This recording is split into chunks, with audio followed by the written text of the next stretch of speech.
Well, greetings and salutations, everybody. Welcome to the best damn movie-related show on the planet Earth, the John Campea Show podcast, coming from right here in our quaint little studio. Ray's got to open his drink right now. Oh, I muted him.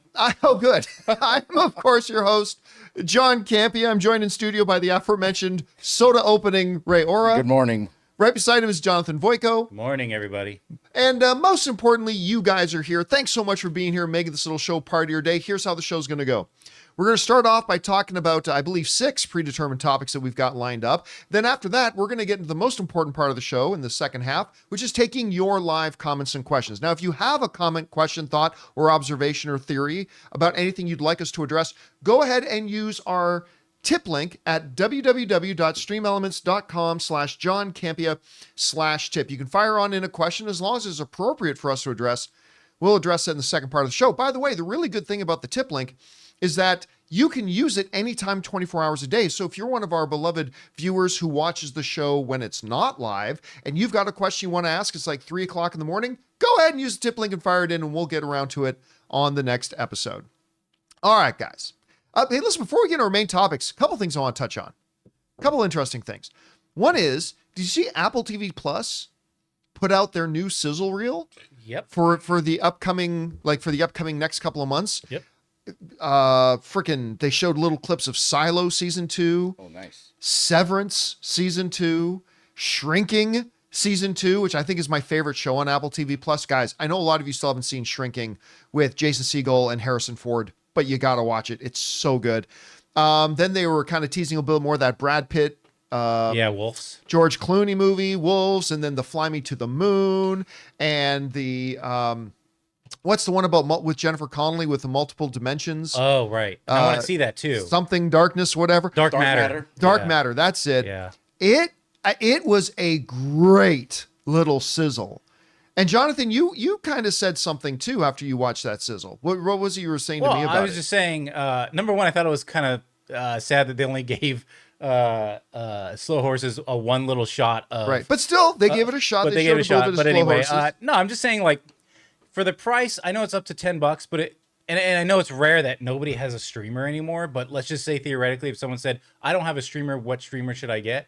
I 100% would say, for your value, get Apple TV Plus. It's hard not to recommend it because it's going to get more expensive later. But what is it right now? $9? Yeah. $9.99, $10, and their quality is just so high. Tor's at it again. And you guys, guys, Tor's out there gifting memberships to people. Thank you, Tor. and you guys are saying, Jonathan, you recommend that? Yeah. I have something I don't recommend. Okay. That's Strangers. You watched The Strangers.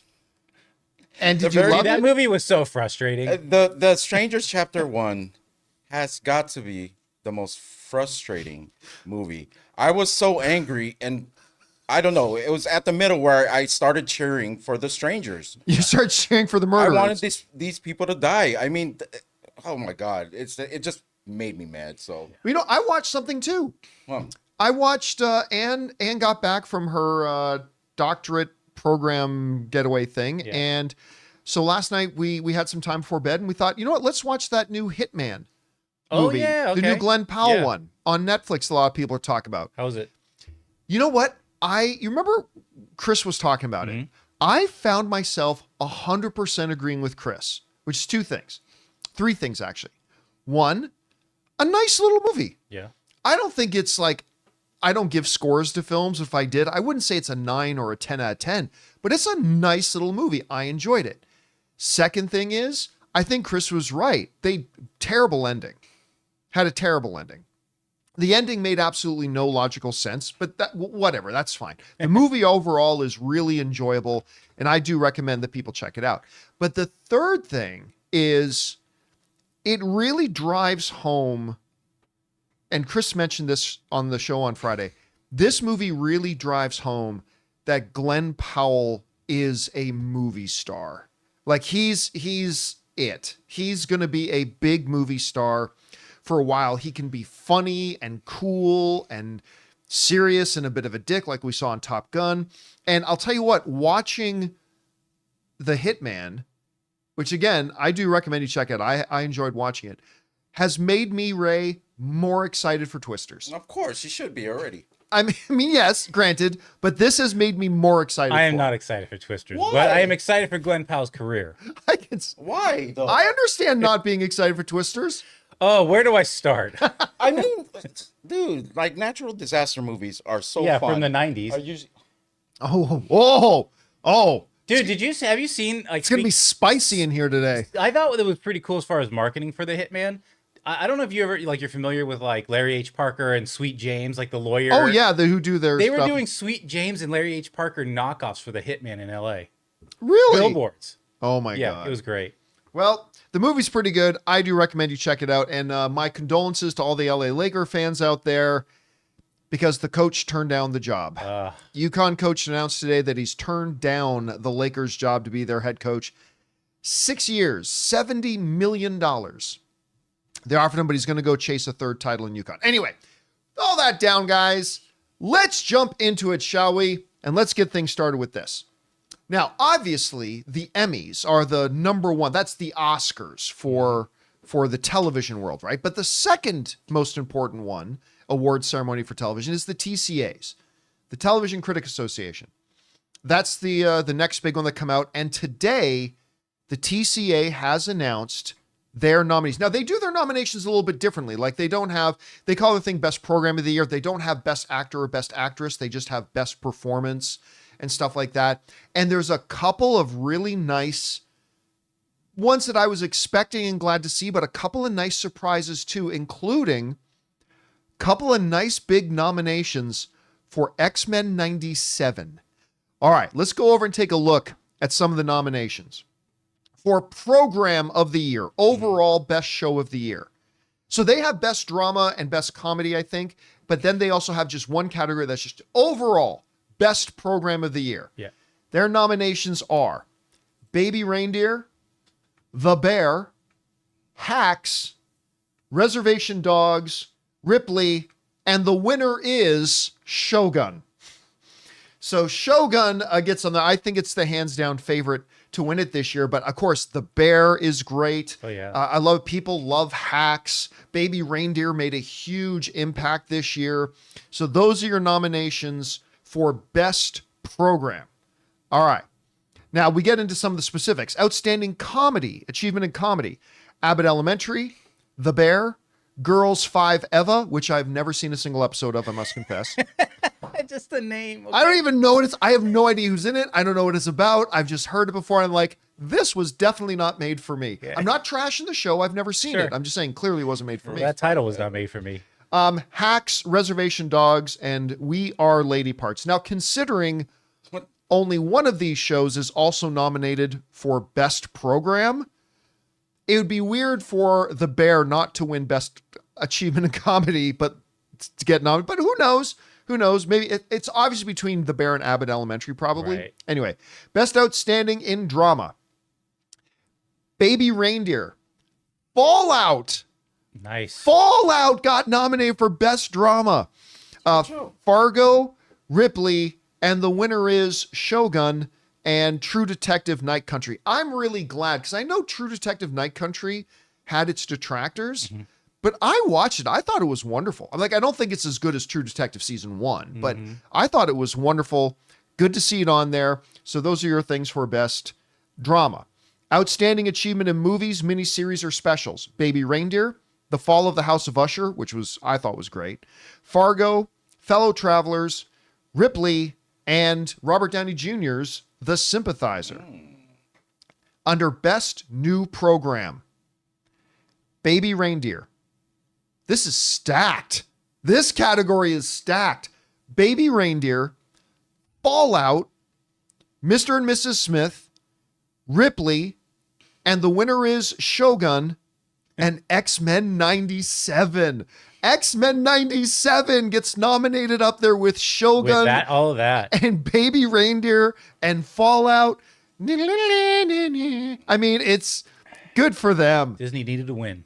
Yeah, they did. And I think this is a huge thing for them, right? Yeah. And I think there's gonna be a lot of fans that are really, really gonna be really excited. Like, obviously, it's not going to win, but just the fact that it got nominated up there with those other shows is absolutely fantastic. All right. Individual Achievement in Drama. So they don't have best actor, best supporting actor, best actress, best supporting actress. They don't have. They just best individual acting achievement in drama. Jodie Foster for True Detective Night Country. Richard Gadd for Baby Reindeer. Hiroyuki Sanada for Shogun. Anna Sawai for Shogun. Andrew Scott for Ripley. And Juno Temple in Fargo. So those are your best. I think they're going to give it to Richard Gadd. I mean, I personally would vote for Hiroyuki Sanada, but even over Anna. I would, yeah, because I think it was more his show. Like she was fabulous. I think she deserves the nomination, but I would probably give it to Hiroyuki over that. But I think they might give it to Richard Gadd. We'll see. All right. Individual achievement in comedy. Quinta Brunson in Abbott Elementary. Ayo Edebiri in The Bear. I always mispronounce her name. Reese Elise Goldsberry in Girls 5 Eva. Devery Jacobs in Reservation Dogs. Gene Smart in Hacks. And Jeremy Allen White, and the winner is Jeremy Allen White in The Bear. Although Gene Smart might have a shot at this as well. Outstanding achievement in news and information. American Outdoors, Frontline, The Jinx, Part 2, Queens, Quiet on the Set, The Dark Side of Kids TV, and Telemarketers. Outstanding achievement in variety or talk sketch. You got your usual suspects. The Daily Show with Jon Stewart, Jimmy Kimmel Live, John Mulaney. By the way, that John Mulaney thing was great. I finally watched a bit of it. It might win just because it's a little more of a fresh take. It might be. It's really quite good. Last Week Tonight with John Oliver, that wins a lot. Late Night with Seth Meyers and Saturday Night Live. Outstanding achievement in reality, The Amazing Race, Conan O'Brien Must Go, the Jared Carmichael reality show, The Traitors, Top Chef, We're Here, and the winner is Welcome to Wrexham. All right. Which I really hope wins that one. And achievement in family programming. I don't know what that means, but okay.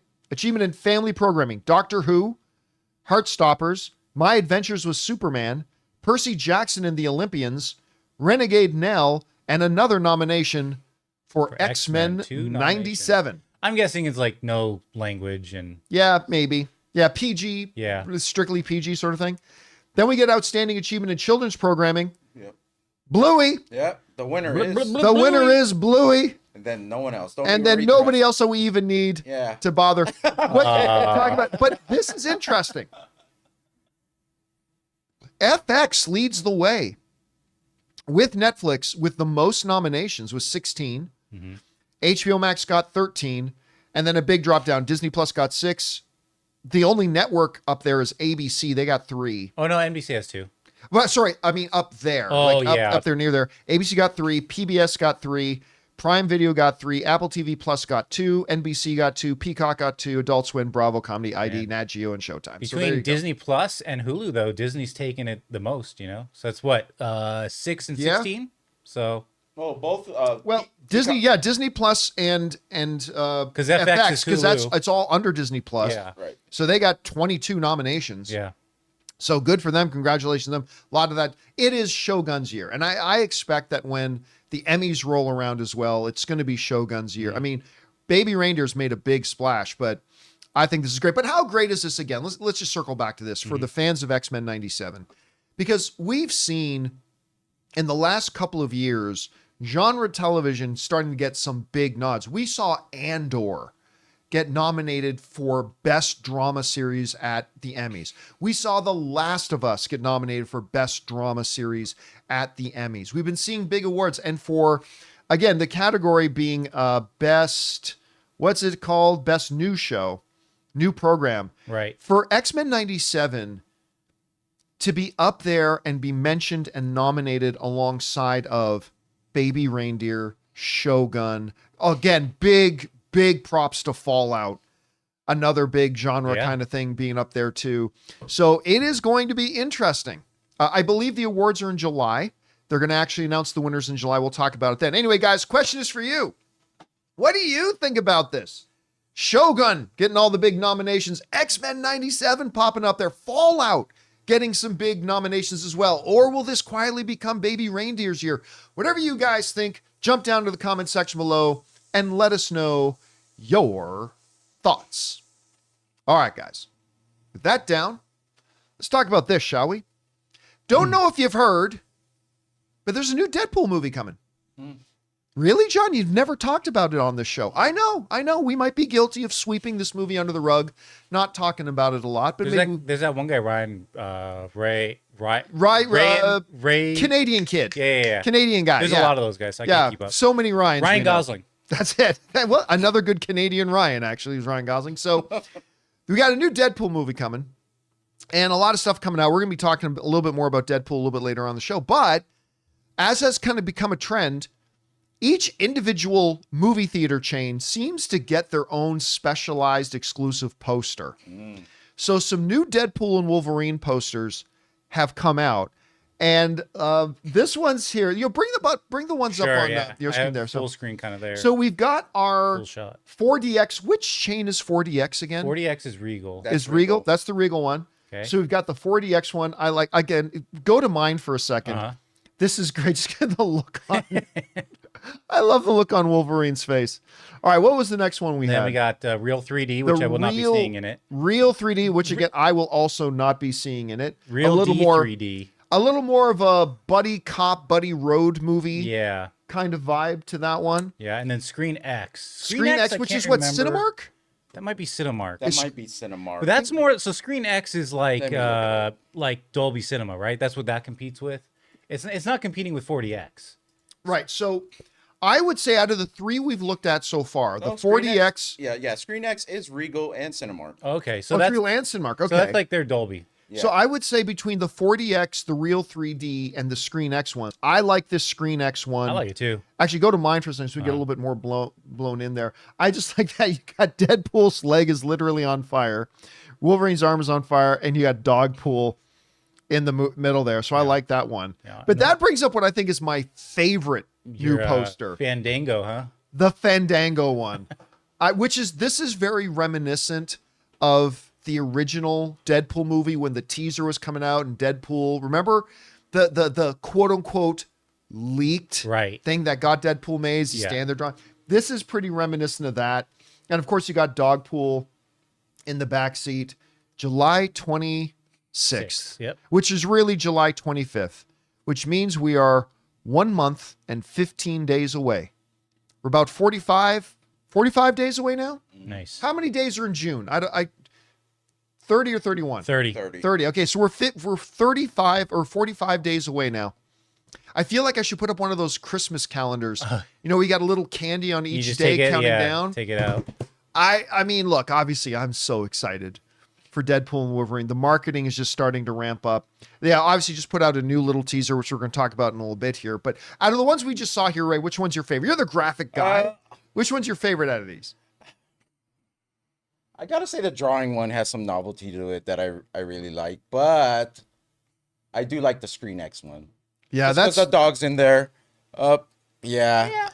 And it just looks like it's like Bad Boys, type style, like a Michael Bay kind of a little style. Bayism in there. But out of all them, the one I would actually put on a wall, like get enlarged, will probably be the drawing one, just because it's so different. It's just so different. Yeah. I mean, it's like the Fandango one. The crayon one. It's just like, it's just sweet, I think. I don't know. I like this one a lot. I think those are good. Anyway, guys, question is for you. Bunch of new posters just dropped for Deadpool and Wolverine. Which is your favorite? Which one would you? I like the way Ray put that. Which is the one, if you had to pick one, that you would take and put up on your wall? Whatever you guys think, jump on down to the comment section below and let us know your thoughts. All right, guys. That down. Let's move on to this, shall we? So, as well as there being a Deadpool movie coming, we do, of course, also have a Captain America Brave New World. Captain America 4. With a brand new Captain America. Sam Wilson got introduced to us in Falcon and Winter Soldier. His first movie. We saw a bit of footage of it at CinemaCon. Looked pretty good.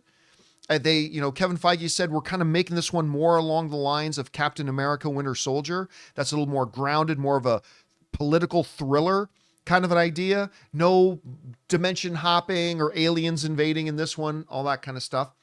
Well, with that in mind, a new rumor that's kind of surfaced that would make logical sense has sort of come out about another character that may be appearing, not as a major character, but at least appearing in the movie.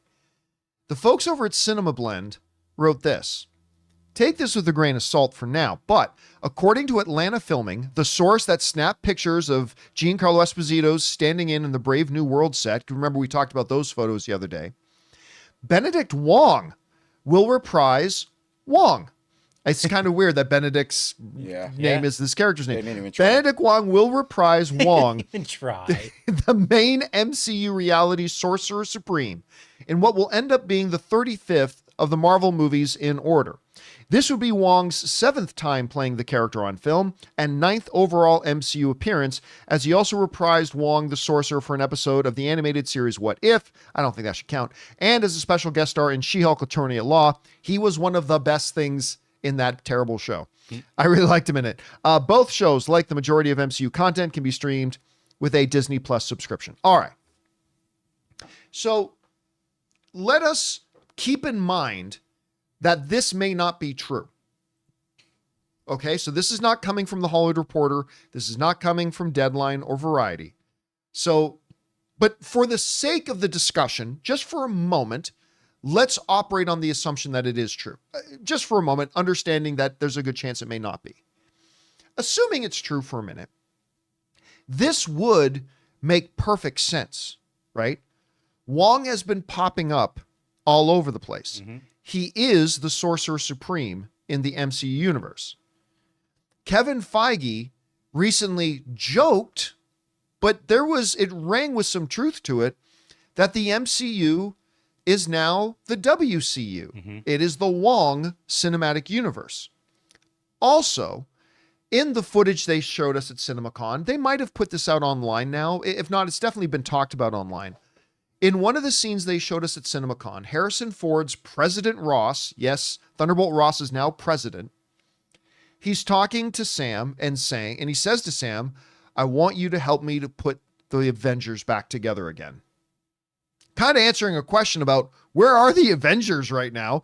Apparently there are no Avengers at the moment. President Ross wants to reassemble the Avengers. So considering that Wong has kind of become the connective tissue around the MCU, popping up in She-Hulk, popping up in Shang-Chi, obviously being in Doctor Strange, being there in the Avengers movies and all that kind of stuff. He is the Sorcerer Supreme. It would kind of make sense that if there's any regathering together of the Avengers, that Wong would play a pretty key part of that. So it makes sense to me. And listen, Wong, right from the very first Doctor Strange movie, has become one of my favorite characters. Like, I still remember when we first meet him in the first Doctor Strange, he's kind of this serious guy, right? Mm-hmm. But then he's in the library. He was listening to some Britney Spears? Beyonce, I think? You're right. I think it was Beyonce. I think you're right. He's listening. And as soon as that happened, I thought, this is a character I want to know more about. I love this guy. And again, the horrible She-Hulk show, there were a couple of redeeming things. Obviously, Matt being in it, the Daredevil stuff, the Walk of Shame was great. What's the booty dance called again? Oh, what's that make? Where she was twerking with Megan Thee Stallion. I don't care what anybody says. Listen, the show was terrible. That scene was hilarious. And if you don't think that was totally a She-Hulk thing to do, you do not know anything about the She-Hulk comics, because that was a totally consistent thing with what She-Hulk from the comics would do. Anyway, but the other few bright spots in the darkness that was the She-Hulk series was Wong. Yeah. Wong and Madison with a Y, but not where you think. That was, again, one of the minor bright spots in an otherwise bad show. So, look, is this thing true? I don't know. Unlike their photo of Giancarlo on set, there's no images here of Wong on set. But again, I'm just saying, I wouldn't be surprised at all. Understanding that one of the underlying themes of the movie is going to be that the president wants him to reassemble Avengers. Wong being there would kind of make sense. Whether it's true or not, we'll find out. Guys, question is for you. What do you think about this? A little rumor going around that Wong may pop up. Do you think it's true? Do you think it's not? Do you think it would make sense, though, for him to be there if it was true? Do you like the Wong character? Maybe you don't care for him. Whatever you guys think, jump down to the comments section below and let us know your Thoughts? Sorry, I just had to laugh because Pro Gamer Z in the live chat just said Willy Wonka. Okay. Well, you know what? No. Hold on. No. I I didn't thought mean you had that. something to add to that. Wonka. No. Breaking news right now. Oh, You know, a movie I've been looking forward to, Yeah. Ultraman Rising. I'm into Ultraman. It's got 100% on Rotten Tomatoes, baby. With how many reviews? 8. no, Well, those 8 people all agree. still, that means eight of them saw it and 8 of them like Yeah, it. it's hard to So get that's out not people bad. to agree. Comes out on the 14th on Netflix. If anyone who's into Ultraman, I cannot wait. I hope you're excited. Well, you're busy on the 14th. Oh, is that Friday? Yeah, we're going to go see Ronnie Chang. Well, I'll watch it during. Well, that you'll probably lunch. watch it before. on we my go, though. phone during. You're lunch. not. No, you are not at a live thinks I'm gonna comedy do that. show. He actually thinks I'm gonna You do that. totally would. That is totally something you would do. Like Ronnie Chang is I can see Ronnie Chang being on stage and he hasn't told the joke. He's just saying the setup, and all of a sudden you see Ray go, yeah! And he's got his phone out watching Ultraman. Anyway, yeah, we're going to go see Ronnie Chang on Friday. I speak ABC. I can't wait to see. I think that's going to be a lot of fun. Anyway. All right, guys, listen, we still have a number of things to talk about, including, with all the doom and gloom talk about box office, Godzilla X Kong just became the highest box office grossing film of the franchise.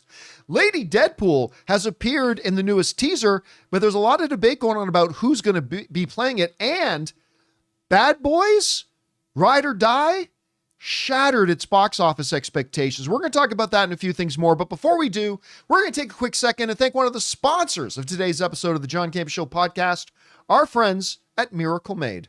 Guys, we want to take a second to thank a sponsor of today's video, Miracle Made. Did you know that your temperature at night can have one of the greatest impacts on your sleep quality? If you wake up too hot or too cold, I highly recommend you check out Miracle Made's bed sheets. Inspired by NASA, Miracle Made uses silver-infused fabrics and makes temperature-regulating bedding so that you can sleep at the perfect temperature all night long. When they arrived at our house, my wife Ann loved the feel of them so much, she couldn't even wait for me to get home to put them on our bed. Miracle Made has self-cleaning. These sheets are infused with silver that prevents up to 99.7% of bacterial growth, leaving them to stay cleaner and fresh 3 times longer than other sheets. Miracle Sheets also have incredible comfort and quality. Miracle Sheets are luxuriously comfortable without the high price tag of other luxury brands and feel as nice, if not nicer, than sheets used by some 5-star hotels. So go to TryMiracle, that's TryMiracle.com/Campea to try Miracle Made sheets today. And whether you're buying them for yourself or as a gift for a loved one, if you order today, you can save over 40%. And if you use our promo code Campea at checkout, you'll get 3 free towels and save an extra 20%. Miracle is so confident in their product, it's backed with a 30-day money-back guarantee. So if you aren't 100% satisfied, you will get a full refund. So upgrade your sleep with Miracle Made. Go to TryMiracle.com/Campea and use the code Campea to claim your free 3-piece towel set and save over 40% off. Again, that's TryMiracle.com/Campea to treat yourself. And thank you to our friends at Miracle Made for sponsoring today's episode of the John Campea Show podcast. All right, guys, with that down, let's move on and talk about this, shall we? In the world of stupid, but you know what? I had fun with it. You got to talk about Godzilla X Kong. That movie, we said before, is very dumb. It's dumb. What did you call it, Rob? The kaiju orthodontist movie? Oh yeah, the kaiju. We have kaiju orthodontist. Yeah. We got some dentists now. Pretty dumb movie, but my God, if I didn't have fun watching it. It was a lot of fun. I enjoyed it as it was exactly what it was. Well, in the midst of, we talked about on Open Mic this week, somebody wrote in and said, hey, wait a minute, how come, like when a movie underperforms, everybody's talking about how bad the box office is, but everybody keeps ignoring some of the films that have been coming out and like hitting pretty good.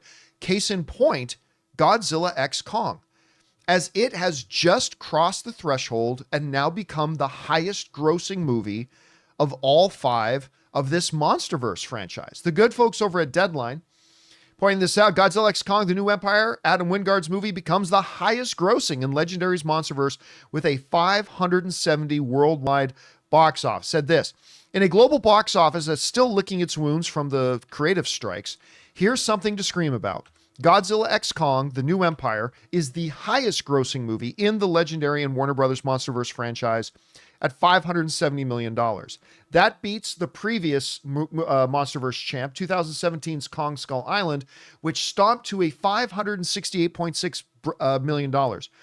Broken out New Empire's grosses are $373.7 million abroad and $169.3 million domestic. Overall, The New Empire is the highest grossing Monsterverse title in 35 markets, including Brazil, Colombia, France, India, Indonesia, Mexico, and the United Arab Emirates. And if we just go over and take a look at the overall chart, the first Godzilla one in this franchise, the one with Bryan Cranston, in 2014 made $524 million.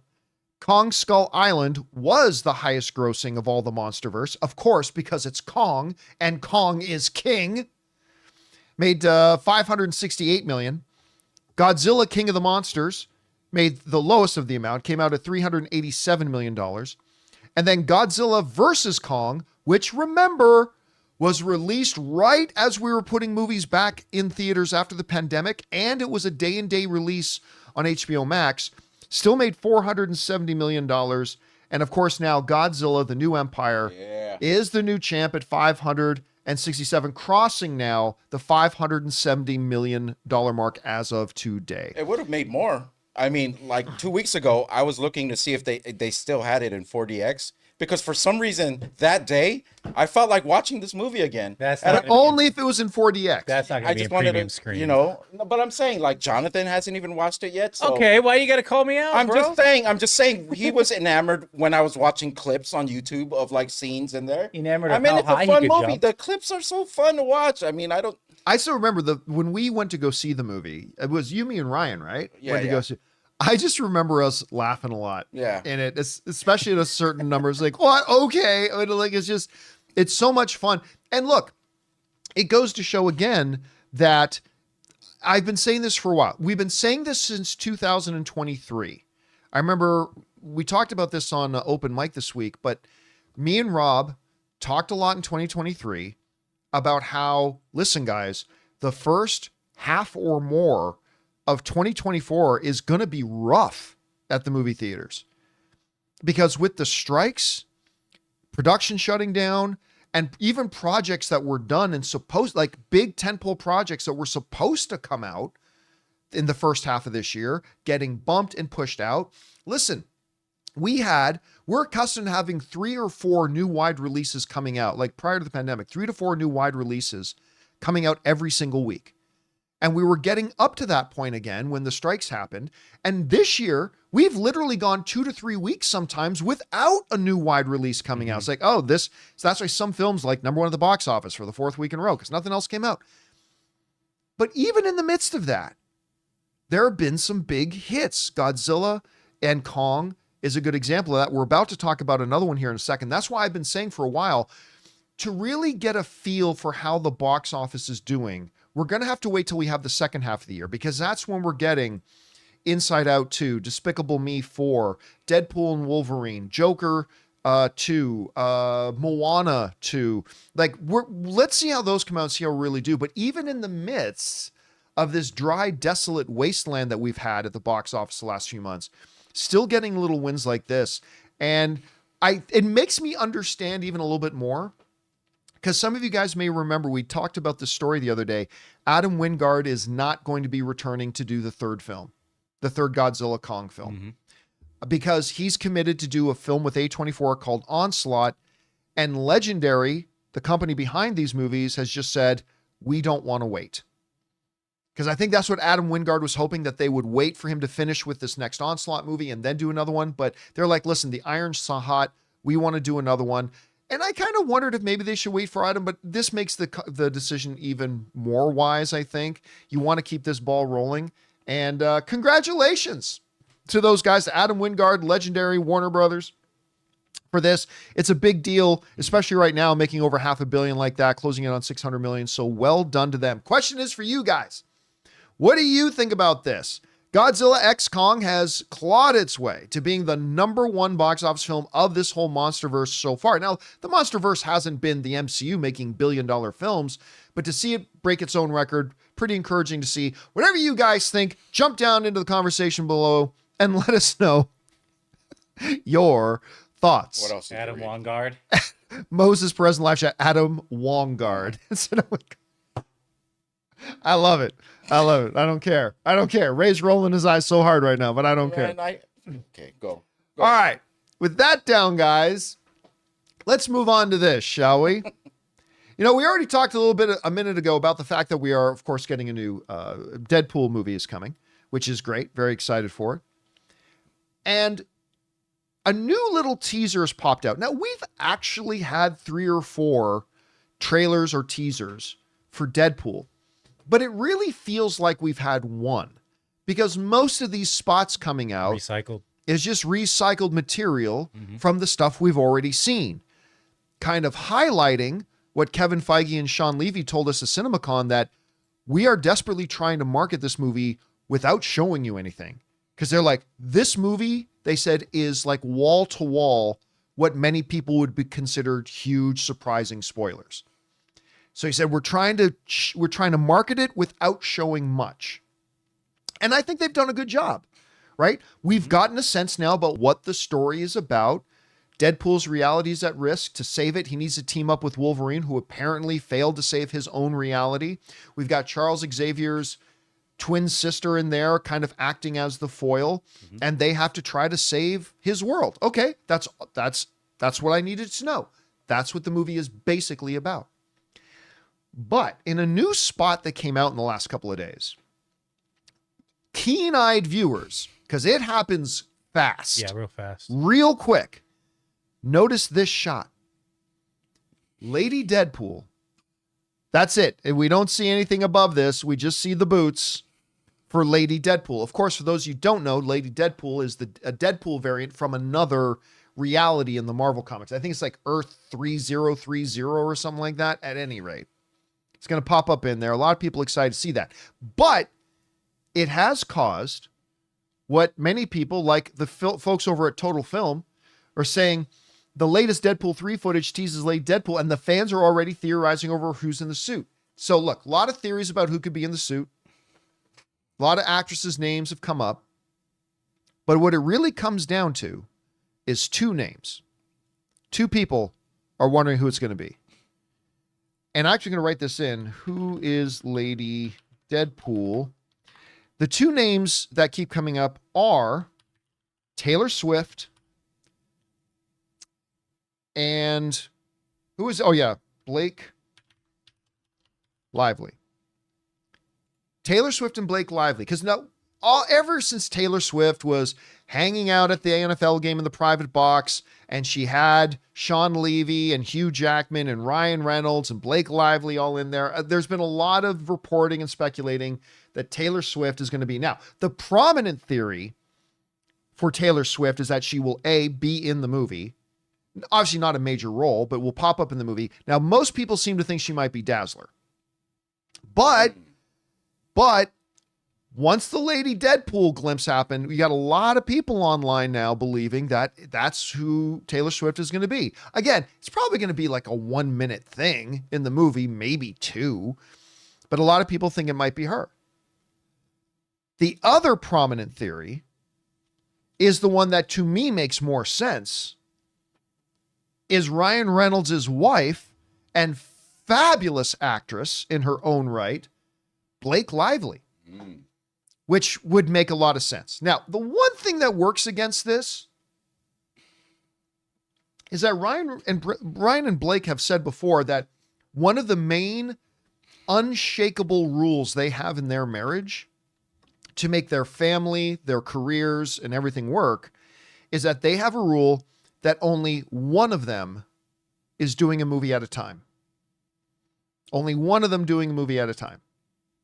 I remember talking to Ryan once, and he was just like, yeah, I'm going to be home between December and May because Blake's working on a movie. I'll be home. They have that rule. So now granted, that may not apply here because since it's going to be probably a very small, quick cameo, like I said, maybe 1 to 2 minutes, it probably would have only required her to be on set for a day or two, right? So that wouldn't necessarily break their rule. But yeah, I think it makes more sense. So if I had to guess, now I put up a poll in the live chat there about who people think. We've got a little over 400 votes so far. I just put this up a minute ago. And right now, 82% of you think it's going to be Blake Lively. 18% of you right now think it's going to be Taylor Swift. Sorry, that 18 has now just gone up to 19. So 81% are saying Blake Lively, 19% Taylor Swift. I probably should have put in a third option there for other, right? It would be interesting to see where it would be other. Okay, so here's what I think. I think it absolutely makes more sense for it to be Blake Lively. I think the audience would love that. I think Ryan Reynolds fans would love that. I think Blake Lively fans would love that. It just makes the most sense. But I think it's going to be Taylor Swift. I've never really bought into the Dazzler theory. And by the way, she very well could be in the movie and be Dazzler. 100% that could still happen. This is just me speaking as a fan and theorizing. But I think it makes more sense for it to be Blake Lively, but I think it's going to be Taylor Swift. That's where I think it's going to be. Some people in the live chat are saying it's actually going to just be Ryan himself. If you guys remember watching the Ashes music video, but that wasn't Ryan Reynolds in the Deadpool costume. That was a female dancer. Anyway, Ray, you got to vote here. If I gave you three options, is this Lady Deadpool going to be Blake Lively, Taylor Swift, or any other? Which one would you say it is? I'm going with Taylor Swift. There's just, for some reason, I just think it's going to be her.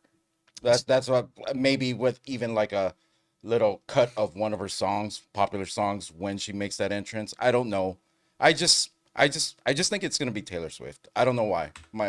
I'm leaning towards that way for no other reason than just because. These are, oh, Taylor Swift is kind of like those lanky legs there. That could be Tay-Tay's legs in those boots. And look at all the fog. It looks like a grand entrance, like Taylor Swift. There's like sparks on the ground. I don't know. It's just, it would be one of those things where maybe if word got out, if it is her, maybe you'll get the demographic to go watch the movie that won't normally. Now, by the way, I don't know. I see people in the live chat pointing out there's that in the Entertainment Weekly, they're saying Taylor Swift isn't it. I don't buy it. I don't buy it at all. I saw that earlier and I completely discount it. Oh, Entertainment Weekly actually stated it's that saying it's not her. And they that say maybe it she's with not like in it. confidence, like in that article. Like there's yeah, no. but I don't buy that at all. I don't believe that one little bit. I'll go with Taylor Swift or other. Then. So you really don't think it's going to be Blake Lively? No. Okay. I mean, I would love to see her. I mean, she's great. She's always great. It's just one of those things where it's, I think, too on the nose to be her. You know what I mean? So somebody's saying in the live chat, so EW are liars. No, but I think EW is being lied to. I mean, listen, how many major outlets reported that Andrew Garfield was not in Spider-Man? Yeah. It's not that the outlets were lying. It's that the outlets were lied to. This is a movie they are trying very desperately to keep a lot of things under wraps. So if an EW reporter talked to somebody, I could totally, I think EW is reporting exactly what information they've been given. I just don't believe the information they've been given. So we'll see. I mean, clearly it's Paul Walter Hauser. Yeah. Or Chris Pratt, maybe. That would be funny if it was Chris Pratt. To be honest, I hope nothing gets out. So far, we only got 45 more days to go. Like, I want all of us to be wrong on all this voting for Lady Deadpool. I want it to be completely someone out of the, just because the surprise factor. I still love it. I mean, it could be Drew Barrymore for all we know. Like, it could literally be anybody. But the two primary theories out there right now is that Taylor Swift or Blake Lively. So I think it'll be Taylor Swift, but to me, it just would make more sense and be more fun if it was actually Blake Lively. I would love that. We need to get two showings already, even if it's a bad movie. You know why? Because the first time we see it, there's going to be so much screaming, we're going to miss a line.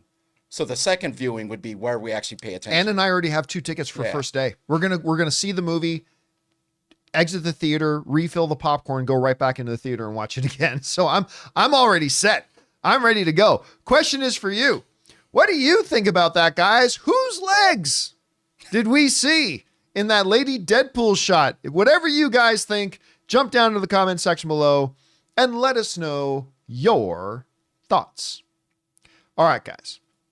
With that down, let's move on to this, shall we? Bad boys, what you gonna do when Hulkamania runs wild on you? Sorry, I got things mixed up there. But yep, Bad Boys, Ride or Die came out this weekend. I went to go see it, gave a quick out of theater reaction. We reviewed it. I really enjoyed the film a lot. Not my favorite of the Bad Boys films. I think the last one, Bad Boys for Life, is still my favorite one. But I really had a very, very good, a slow start, but then it picks up and keeps getting better and better. I had a blast. Now, originally, the long-range box office projections for Bad Boys were very, very strong at 50 to 55 million. Yeah. But as they got closer, the projections dropped to the 40s. Some said even 40. Well, the opening weekend for Bad Boys Ride or Die is now out, and according to Deadline, it smashed that projection, coming in at a $56 million opening. This is what Deadline wrote. Sony's Bad Boys Ride or Die had a great Saturday of 19.5 million against preview's first day of 21.6 million for what's shaping up to be, and is now official, a $56 million opening. This is the highest grossing R-rated opening since Oppenheimer last July, and Will Smith's sixth highest US/Canada, that's the North American box office, opening overall of his career, and his 18th number one opening as a leading man. For Martin Lawrence, Bad Boys Ride or Die is his 8th number one domestic opening. The Jerry Bruckheimer produced Adil El Arbi and Bilal, I always mispronounce his name, Fala directed Fourthquel beats its recent round of tracking at 40 million plus. Anyway, it did great. It did great. Yeah. And actually, Ray, can you look up the opening weekend box office numbers for Fall Guy and Furiosa? Give me those opening weekend box office numbers. I'll get Fall Guy. I have it here. For those. But I mean, listen, we said before, I remember last month when the long range projections came out. Opening for Furiosa is 26. And then Fall for Guy's 27. So we're talking about doubling the opening weekends of, well, basically got the opening weekend of combined Furiosa and Fall Guy. Look, combined. in total, domestically, Furiosa has made as much as their opening weekend, 58 million. Domestically. Domestic, yeah, domestically. But here's something funny. I mean, what a lot of people thought were going to be three fairly well-performing movies, Furiosa, Fall Guy, and Garfield, none of them have made 200 million worldwide. But anyway, we're talking about Bad Boys. $56 million opening. Now, that is not quite as much as what Bad Boys for Life made. I believe that made 62. I think Bad Boys for Life made $62 million opening. But a couple of major things to consider here. One of the big questions, there are two actually big questions. Right. It was 62? Yeah. Two major questions going into Bad Boys Ride or Die. Number one, can it do very good because the box office is doing so bad? And we just talked about that with Godzilla x Kong breaking the franchise record now. But the second big question was, are audience members ready to go back and watch Will Smith again after the slappening? Because every time I bring up the issue has come up about, on our show about have people move past the Oscar slap, have people move past it, or people ready to get over it and all that kind of stuff. My point of view has always been, just to summarize it, what Will Smith did was idiotic. There should be consequences, and he has paid dearly and paid consequences in the form of lost contracts, lost movie projects, and massive amounts of money, tens of millions of dollars he's lost out on. But worst of all, he's been subjected fiercely to global humiliation. And you know what? For slapping a guy, I think that's a pretty high price to pay, but he's paid it. And he should now be ready to move on, and we should be moving on too. He did something stupid, he paid a price for it, and now we move on. But every time we've talked about that on the show, I get a lot of people in the comments writing and saying, and I respect this because we all feel differently, but a lot of people writing in our comments saying, I'm done with Will Smith. I'm never going to watch another Will Smith again, all that kind of stuff. So, and I get it. That's understandable. I disagree. I'm ready to move on, but a lot of people don't, and that's okay. So how was this going to do? And I will tell you what, coming in just like $6 million behind what the last one did, making $56 million on its opening weekend when movies like Furiosa and Fall Guy both should have done much better, by the way, because they're both great movies, but are only making half that. I feel confident in saying, well, not everybody. I think the fan base is ready to forgive Will Smith. I think the fan base is now, again, not everybody, but I think the majority of the fan base is ready to move on. Yeah, I think it's also a franchise-based thing. And this has nothing to do with the slap. There's nothing to do with really even Will Smith. It seems like big stars, the new thing now is big stars don't bring in, and this has been for a while actually, big stars don't bring in box office on their own. No, absolutely not. But also we're seeing that, oh, well, these big stars are in here. They've been a hit, like Ryan Gosling and Barbing. So there's a track record. That's not it either. It's the big star in an IP that is popular. It's a big star in an linked. IP they are already associated with. Yes. Like, I mean, because I think if Will Smith had put out, say, another, I don't know, 6 pounds. Right. Or what's it called? 7 7 pounds. pounds. 7 pounds. Yeah. If he had put out not 7 pounds part 2, I mean, like another movie like 7 pounds this weekend, I don't think it makes $30 million. No. But Will Smith with Bad Boys, you get this. And again, I just think it says two things. Number one, that when we look at this in tandem with the Godzilla X Kong results, the right movies are still going to make a lot of money in the box office, even now. And number two, I think it means that the majority of the audience is ready to move on past the slap. Yeah, I mean, I didn't think about the slap at all. Like every time when you're watching the movie, during the movie. Well, yeah, once the movie started, I didn't think about it either. Yeah, it was so entertaining. I mean, let's put the slap away. But anyways, these two, I think Martin Lawrence and Will Smith, they're gold together. I really like their chemistry. Oh, they have great chemistry. And you know what? They can make a ton of these, and they'll always be good if you put them together. It's almost like if they finally release the next Rush Hour with Jackie Chan and Chris Tucker, if they ever do it again, which they never should. Like that would make money too, because everyone enjoys. No, I mean it would make money as on track with what it's made before. You think so? I think so, because those two are so funny together. Are they? You didn't like the Rush Hour movies? I like Rush Hour 2. I thought Rush Hour 2 was fantastic. I thought 1 and 3 were terrible. Oh, okay. Well, also, I mean, look, Jackie Chan is getting up there in age. So I'm talking more about the chemistry with two actors. Yeah, those two are great together. They'll make a lot more together than separately. I hope they do. The one thing I do hope, though, is that the one of the weaknesses of Bad Boys Ride or Die, there was a little bit of Thor Ragnarok to Thor Love and Thunder, in that, you know, in Thor Ragnarok, there was a wonderful balance of the lighthearted, a little bit of silly, combined with some very dark, heavy stuff. And it was a perfect balance, and Thor Ragnarok was fantastic. Going into Thor Love and Thunder, they kind of took the wrong lessons away, and they leaned way into the silly, and that kind of undermined Thor Love and Thunder.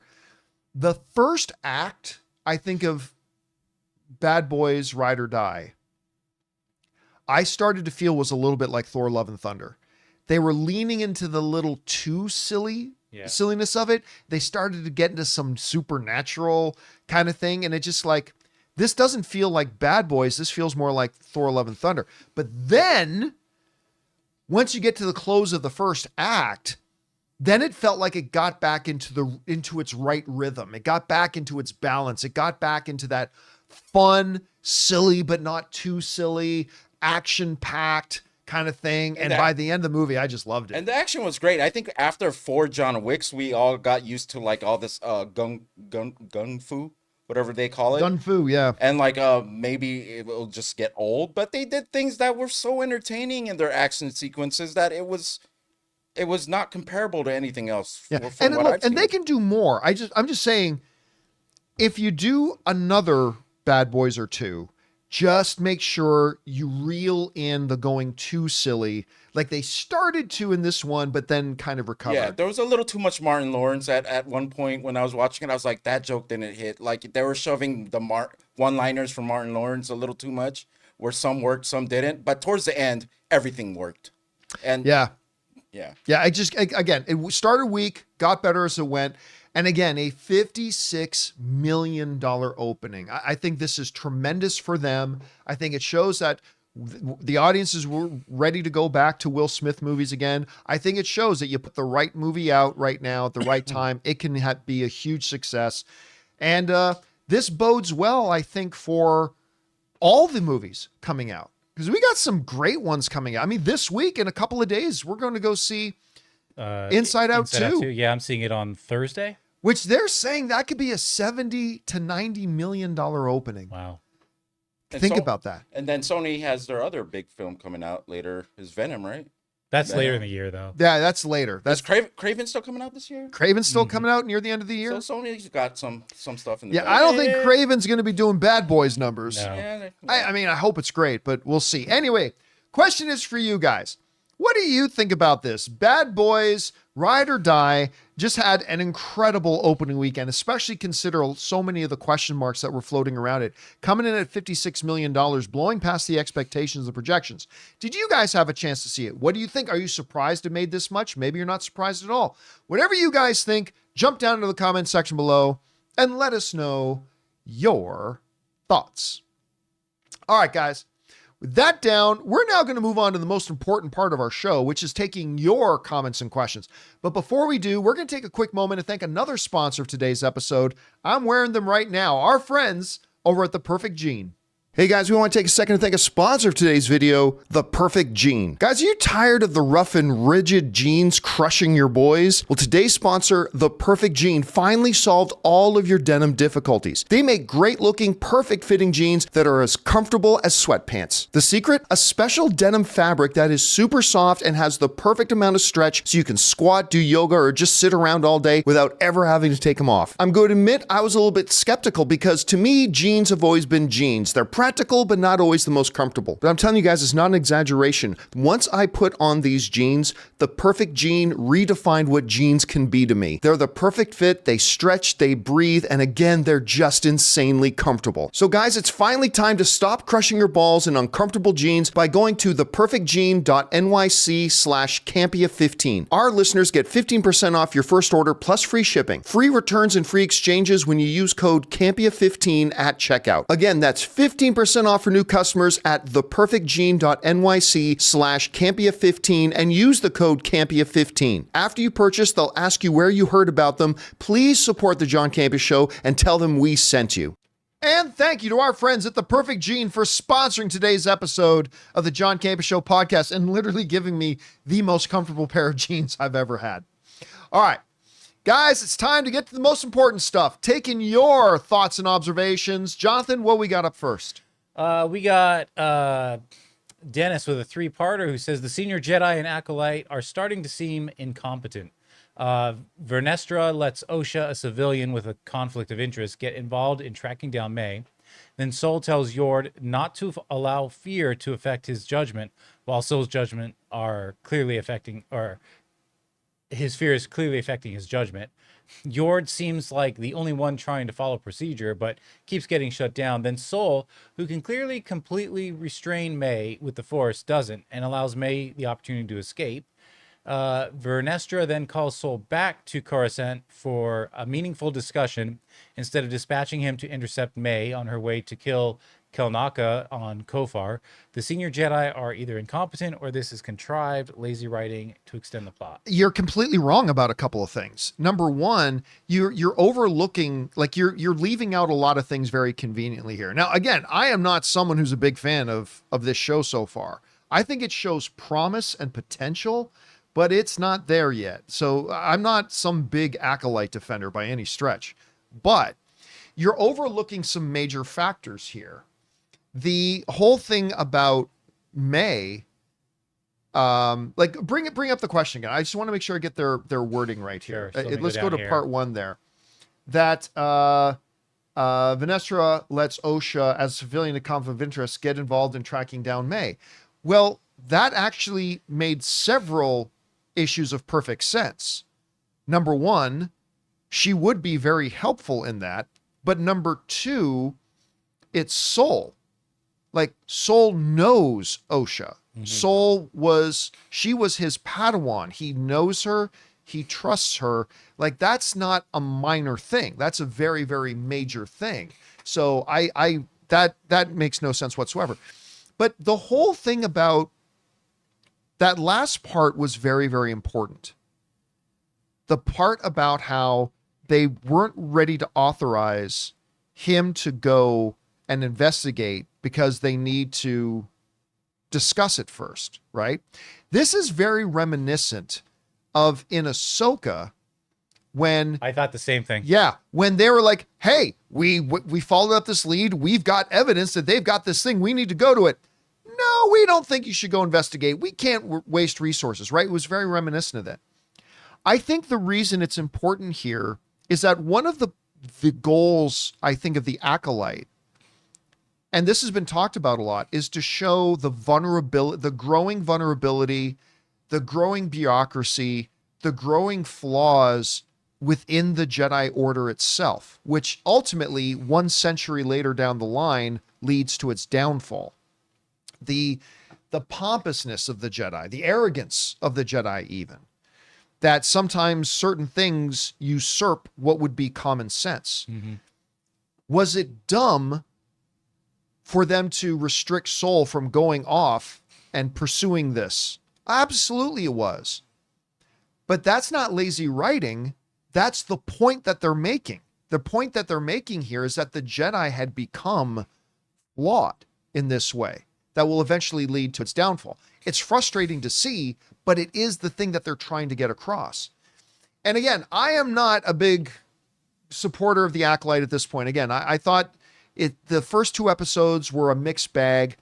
Definitely some good things in there that show potential that could become great, but definitely some warnings. I talked about this already ad nauseum. There's definitely some red flags in the first couple of episodes that shows it could go downhill quickly, like Obi-Wan did. But with those specific points, I don't personally agree. I don't agree at all. All right, what's next? Okay, so this came through last week, but we didn't get the part 2, so it makes more sense. But that Kian had sent this question to Open Mic a few years ago and thought he would send this to the rest of the panel. See below, these are quotes. So, because there is good in this world and it's worth fighting for, Lord of the Rings, you are more than you have become, Lion King. 3 would be cowards do that, and you ain't, that ain't you, Rocky. That's Rocky, yeah. Yeah, which movie quote has the most impact for you? I mean, Lord of the Rings is gonna. I love Rocky, but Lord of the Rings, he just a. Well, that's Looks like not it's so even great. that's not even the best Rocky I quote. know, No. yeah, it's not. Yeah, that's not even the best Rocky quote. There's good in this world, of course, that was Sam. Yeah, Sam. That's a good, but that's not even the best Lord of the Rings No. quote. Or actually The best talking ones about the come from impact Gandalf. on the movie itself, To me. on their He respective didn't movies. say on the movie itself. He said like impact on. I think he said Which has the most on- impact on you? Yeah, on us. Well, it's worth fighting for good. I mean, yeah, that's a good line in the movie. I think there are others that had much bigger impacts on me. I mean, that's the thing. The power of movies, like a really good quote in a movie can shake you and make you like, it's really good when you find yourself reflecting on it in the days, weeks, and maybe even years after you've seen it. And so there are a lot of, none of those are ranked really high on my list. There would be more. I can't quote them off the top of my head right now, but yeah, a good movie quote, man, can really affect you in many, many ways. And that's the power of the movies, man. All right. What's next? DK says, just watched The Last Jedi for giggles, and now I love the idea of a movie about the Master Codebreaker. So my question is, should I stop drinking and smoking when watching movies, or should I stick to only smoking and drinking when watching movies? I'd say watch it sober the first time so you know what you're watching, and then if you want to do it the second time, That makes sense. That makes sense. Always watch your first watch of a movie sober, unless you're watching Vanilla Ice's Cool as Ice. Yeah. Then hammer away. Yeah. But otherwise, yeah, I think you're right. I think your first experience should be a clear-headed one. That's probably the one for me. All right, what's next? All right, we got Tom with a two-parter, chicken or the egg. This has been on my mind for a while. At AMC theaters I frequent, it's astonishing that people always show up late, even after the 30 minutes of trailers. At the theater where I work, 12 minutes of trailers, it's not uncommon for a quarter to half the people to show up after the movie has started. Does AMC run trailers so long because people can't show up on time, or do people not show up on time because there are so many trailers? I mean, no, that's the second one. The AMC over the past 15 years, and it's not just AMC, so I don't want it to look like I'm picking on AMC, but have gradually, their pre-show time has gotten longer and longer and longer and longer, conditioning audiences that you don't have to show up on time, right?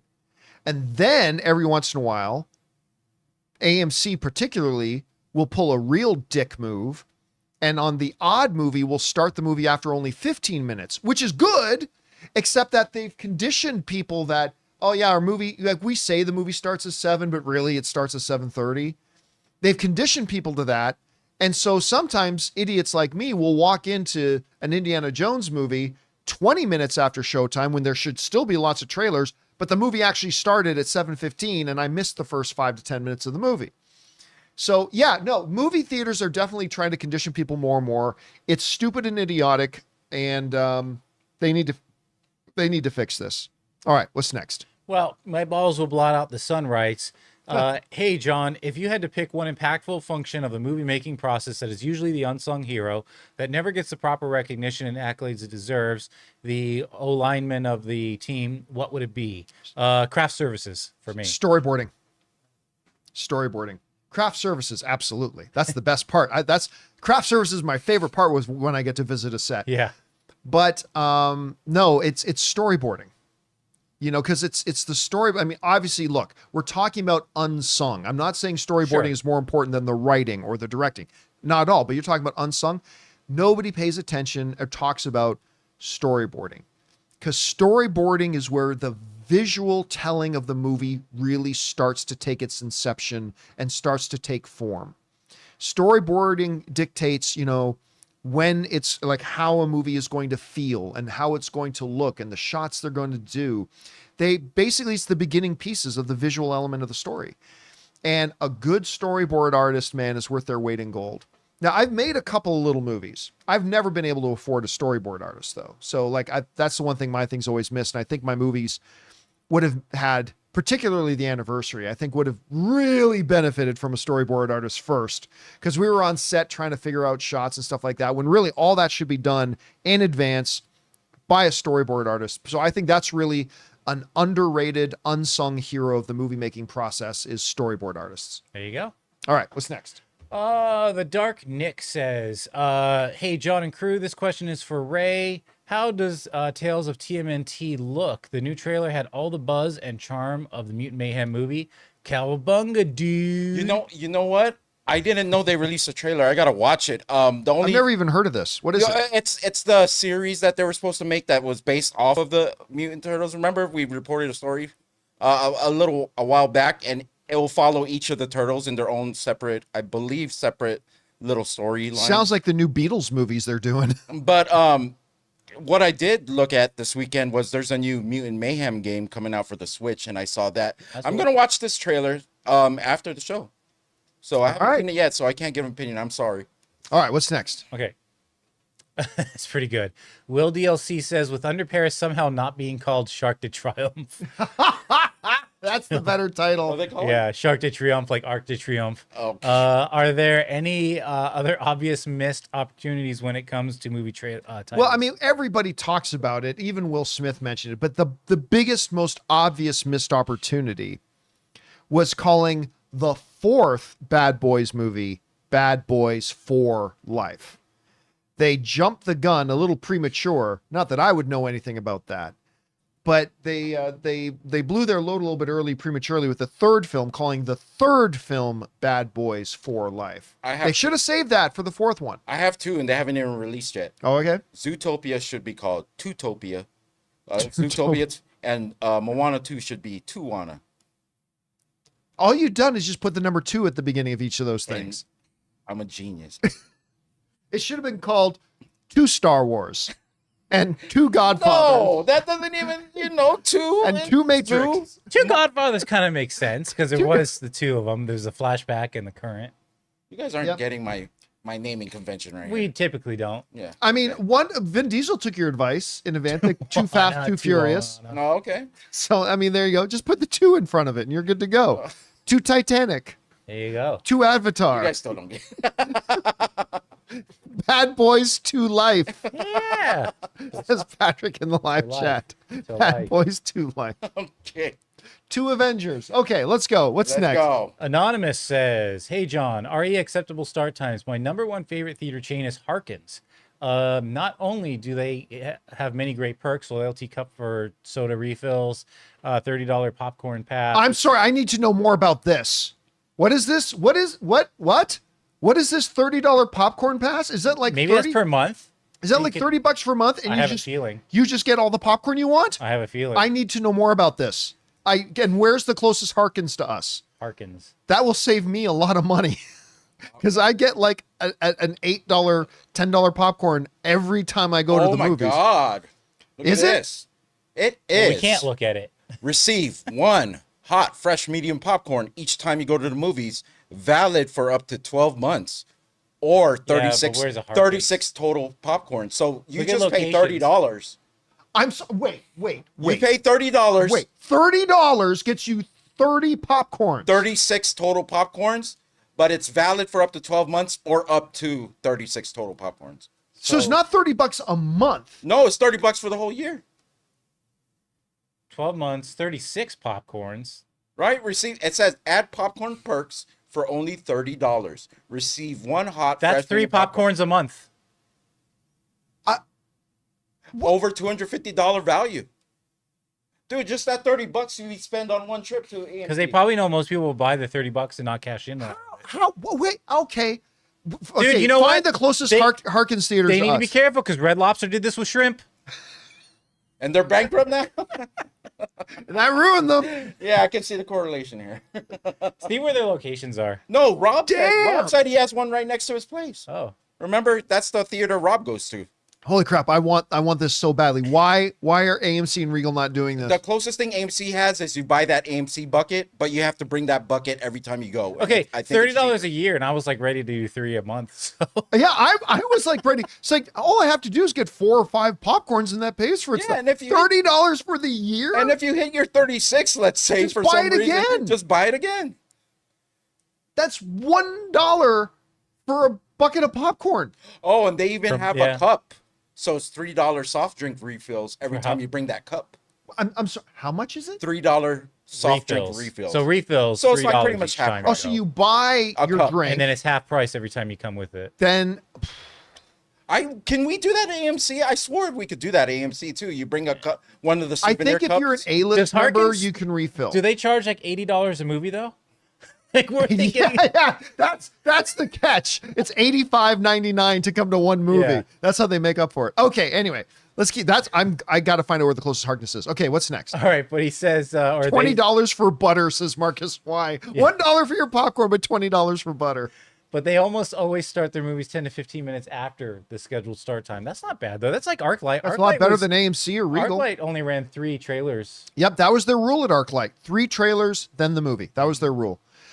That's great. If you got a movie theater chain, first of all, this Harkness is sounding better and better to me. Yeah. Hey, Harkness, if anybody from Harkness is listening, if you want to partner up with the John Campea Show, you will become my new movie theater. Check this out, John. Harkins has a popcorn truck.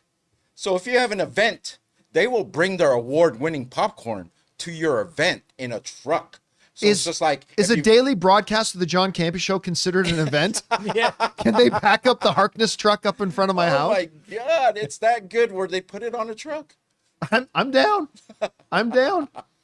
Okay, let's keep going. What's next? All right. Well, Anonymous says that it feels weird to think that the time between the release of Endgame and Avengers 5 will be the same as between Endgame and the first Avengers. Endgame feels like yesterday, but the build to Thanos' defeat from his introduction felt like forever. Wait, so it's going to be 10 years from Endgame to like Avengers 5? No, it won't be 10 years. Because Well, from Avengers, the first yeah, Avengers. the first to that. Avengers. Yeah, when did the first Avenger come? 2012? The first I Avengers? thought that was like Let 15. me see. Let me get that. No. No, maybe that was 2012. Because Avengers Endgame came out in 2019. So That we had was Avengers. 2012. Yeah, 2012. Yeah, so it's 2012. Yeah, look, it's Ultron was 15. Ultron was 50, right? So there was 7 years in between the first Avengers and Avengers Endgame. Yeah, it'll probably be about 7 years between when we get this. Yeah, it is weird when you think about it that way. Pardon me, I just don't feel like their post Endgame. They didn't have the best plan for post Endgame, but hopefully they're going to get it all pulled back together and get it back on track. All right. What's next? David Aaron says, despite being a huge movie fan, I realized last summer that due to in large part to the pandemic, it had been 3.5 years since I saw a movie in theaters. Wow. Seeing a packed showing of Barbie and the cultural buzz around Barbenheimer reminded me of my love for the theater-going experience and reignited it. Heading into the new year, I decided to make a point of going more often, seeing Furiosa this week, which I'm happy to say will be my 20th trip to the theater in 2024. Thank goodness for Regal Unlimited and AMC A-List. Yeah, AMC A-List and Regal Unlimited. AMC A-List is the slightly better deal because with AMC A-List, you don't have to pay an upcharge. Like a Regal Unlimited is a great plan. Great plan. The one difference between it, though, there are a couple of little differences, but one of the major differences between the Regal Unlimited plan and the AMC A-List plan is that if you want to go see a movie in 3D, which I don't know why anybody would want to see it in 3D, a movie in 3D, but in 3D or in one of their premium screens like 4DX or whatever, you actually have to pay an upcharge. And it's not huge, but like maybe $2 or $3 extra bucks. Like, so you get your ticket for free basically, but then you got to pay another $2 or $3. The nice thing about AMC A-List is that it's any screen. You can watch it on one of their regular screens. You can watch it in a 3D screen. You can watch it in IMAX. You can watch it in AMC Dolby Prime. All covered. No upcharge. So they're both great lists. And, you know, one of the great things, I got my phone here. One of the great things I love about A-List, and this is just a minor little benefit of it as I open it up, is that with my AMC A-List app, I can always bring up and look at the movies I've gone to see. You know, they'll keep a big running list of all the movies I've seen. And you can go way back. You can go way back and see. So you can set it for the last 30 days. If I put it for the last year, I can just go in and look at all the movies that I've gone to see. And it's actually pretty cool. I mean, again, that's not worth anything, but it's nice. Kind of fun to me to jump in there and look at that again. So yeah. A quick update on Harkin's bankruptcy plans. They only charge about $17 for a matinee, so it's not like they're charging. No, $13 for 13 for a matinee, 17 for normal tickets. So, IMAX. so they're definitely going out of business soon, but enjoy it while it lasts. I mean, we only got 2 theaters in California. The most of it is in Arizona, but we have one in Redlands, that's where Rob lives, and then we have one in Cerritos. Where's Cerritos? That's in Orange. It's in Orange, so it's not too far from us. Not far. We had to drive out to Orange to go to the Cinemark out there. Yeah, I don't think it'd be a problem for you. It's about the same distance, I think. Okay, sorry, we've become very Harkness orientated here. All right, what's next? Oh, wrong spot. Jeff Nichols says test screenings have been a major tool for studios finding a final cut of a movie. What are your experiences with test screenings, and how does an audience member get lucky enough to see films early in the post-production phase? They're not that early in the post-production phase. No, they're not. They're not terribly early, and really, a lot of the times, honestly, test screenings aren't about changing anything in the movie. Sometimes they are. Like sometimes, we'll put this in instead of this or whatever. A lot of times, test screenings will kind of inform how they're going to market it.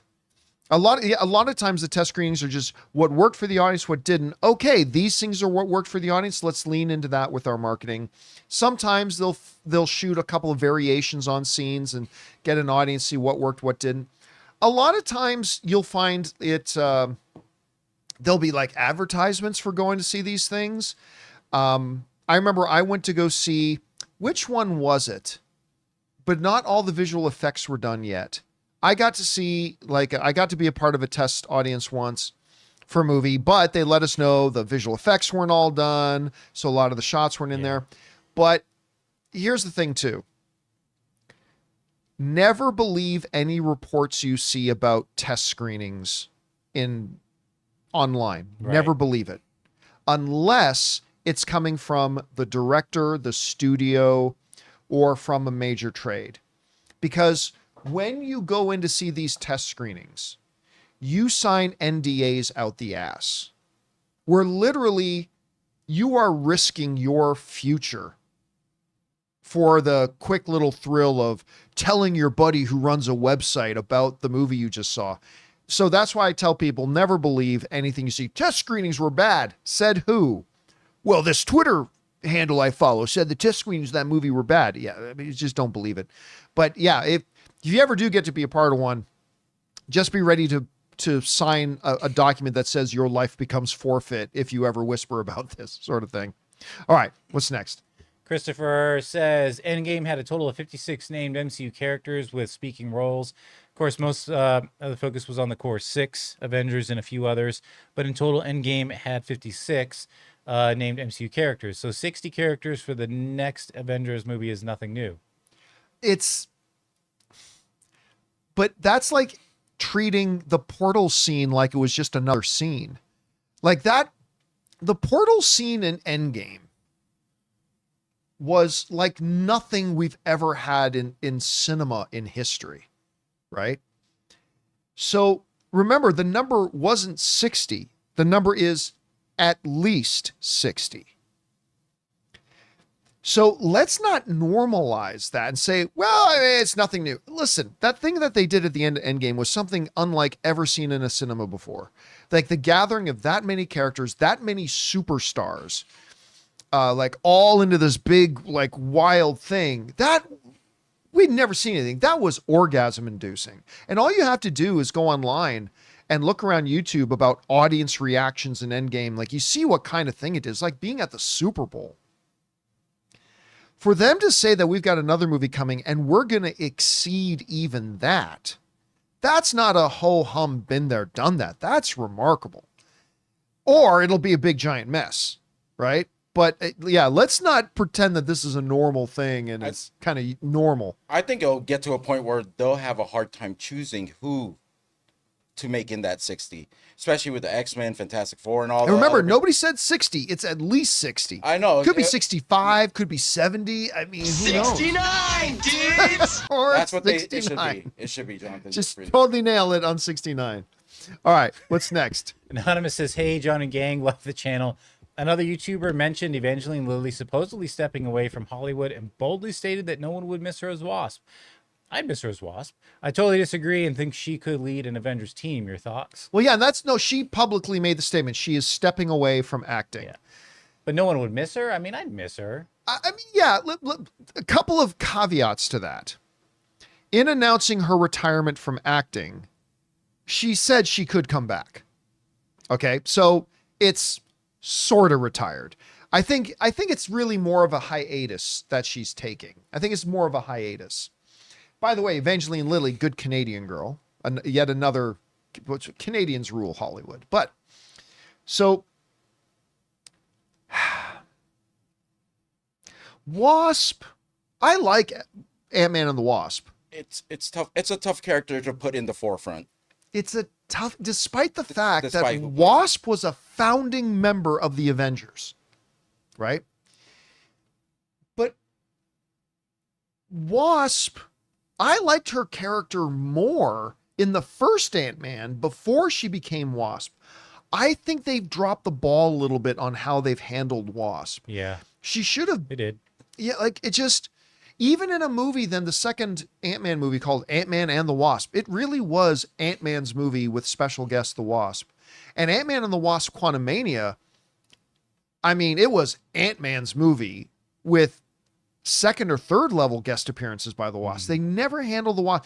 And in that way, I can see what she's saying when she says people won't really miss her as the Wasp, because I only think if that's true, The only reason there's any truth to it is because I think they've mishandled the character in the movies a little bit. And it feels like they're putting the younger girl. What's her name? The Ant-Man's daughter. Is that the daughter? Yep, that's the daughter. They're putting up in front. And plus, like, now that you mention it, I completely forgot Wasp was in Quantum Media.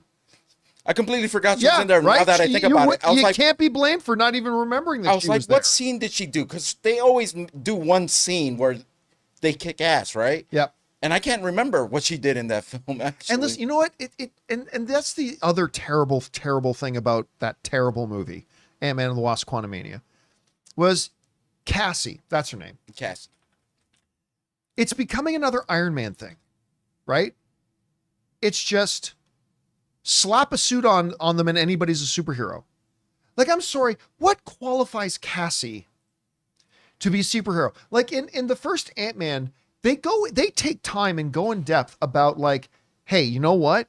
He is a master burglar. He's done this and this. He holds these skills and these skills and these skills. And so when he decides to pass on the Ant-Man costume to him, it makes sense, right? In, like, the MCU, it's like, hey, this girl's a smart university student. Give her an Iron Man costume. She's a superhero.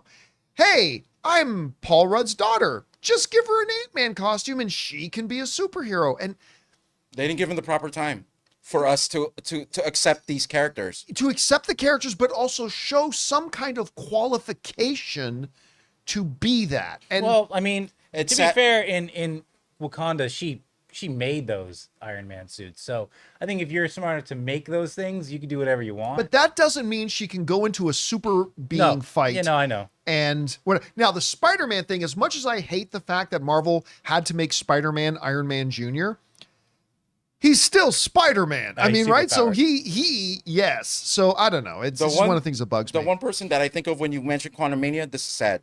MODOK. That's the number one thing I think when you mention Quantum Mania. Isn't that sad that you didn't do your job if that's the character that I come to think of? You know what? When I think you got something there, because I didn't even think about this. When I think about Ant-Man and the Wasp: Quantumania, my first thought goes to MODOK. It doesn't go to Ant-Man. It doesn't go to Kang. Nope. It goes to MODOK going, seriously, as much as everybody hated MODOK and all that kind of stuff, the single, and I'm not joking, the best line, seriously, the best line in Ant-Man and the Wasp: Quantumania that made me laugh my ass off because it was awesome is MODOK saying, "At least I'll die as an Avenger." And Scott Lang is like, yeah. Yeah, and Scott's like, yeah, sure. That was easily the best line in the movie. So I actually liked MODOK at first. He was did. very like did. destructive. Like he was a powerful force. And then once they took the mask off, I'm like, oh. yeah, it was yeah. That movie was something. That movie was something. But at least you can point to that line because in all the right ways, that line killed me. I thought that was so This perfect. guy's insane. All right. What's next? Space Odyssey says, watch The Great Escaper with Michael Caine and Glenda Jackson. You should watch it. Great performances, and it's on Prime. Jackson's last film, too. Yeah, because I think that may have been his, too. It's 2023. She won practically everything from movies, TV, theater, and became an MP. Really? She's an MP. She has two... she has to be one of the greats. That's member of Yeah, Parliament. for our American viewers, an MP I know is a member too, of Parliament. but yes, member of Parliament. I've never seen the movie, What is it called? The Great Escape? The Great Escaper. The Great Escape is a different movie. Yeah, that one totally was different film. okay. Totally different film. But I've never did seen that one. That's interesting. All right, what's next? Anonymous says I know you are not a Doctor Who fan. The new Dr. Cootie is fantastic. I know there's a lot to hate with him being black and gay. There's a lot to hate, I guess. They are idiots. They are not looking at this performance. Oh, there's a lot of people who, yeah, they're idiots. They're not looking at the performance. It's still too early, but he could be as good as David and Matt. So a lot of hate. Yeah, I mean, look, the reality is the character is going to be good or the character is going to be bad. But there are a lot of people, and again, I'm not a Doctor Who viewer, but like I just don't know how pathetic of a human being you have to be that the moment you find out, and again, I don't watch Doctor Who. And if I did, maybe this guy will be a good Doctor Who. Maybe he'll be a bad Doctor Who. Who knows? Could be good or bad. But I just don't understand how pathetic, like how badly were you raised and how pathetic of a human being you have to be that just finding out that, oh, just by nature of this person is black, I'm not interested. This is going to be stupid. This is going to be bad. It's or forced. finding out that the character is gay. It's like, is it forced if it's a straight white character? Like, again, that doesn't mean you have to watch and like it. You may watch, it might end up being terrible. Absolutely terrible. But at least think it's terrible for its merits. I just don't understand how truly lowly pathetic you have to be as a person that the moment you find out that a character is being portrayed by a black or a gay person, that you just then write the thing off and you proclaim it to be dumb and stupid and all that kind of stuff, not based on the creative merits of the thing, but rather just the fact that they're black or gay. Like, you're really sad and pathetic if that's the case. Anyway, all right, what's next? Me, BBC says, John, I was watching one of your epic theater rants while driving my grandma to an appointment. Oh, and you were going off. She looked at me and said, that young man sounds like he needs therapy. Your grandma's not wrong. I also pissed my pants. Crew, what are the chances of a Police Academy remake? Well, those are two totally separate Oh, things. yeah, same so, person. number one, your grandmother is very astute and very observant, and she's not wrong. What was the second part about Police Academy? Chances of a remake. 0. I just don't think that kind of comedy works today. Yeah. Not because it's a PC or anything. No, nothing like that. I think that comedy stylings was of its time. Sure. It's the comedy style was of its time, right? And we had a little bit of that sort of thing with Reno 911. Yeah, I loved Reno 911. I did too. Which I was liked a good twist on that stuff. I mean, they do a firefighter one right now that I enjoy. I don't know, a movie, but series is always okay with me. And even to a degree, The Rookie, the Nathan Fillion show, like a guy who's doing totally something different in life. I think I'm going to try being a cop. And then he's a cop. It's just the stylings of the humor of that was the stylings of the time. And I don't know if it translates. So like you could do a reimagining of Police Academy about like a guy who you'd never consider to be cop material who decides to go and try to be a cop. But we've seen other things kind of do that today. So, and by the way, I wish we lived in a world where we still had more Steve Guttenberg. The Goots. I loved the Goots. I loved the Goots. You know what? I'm not in my early days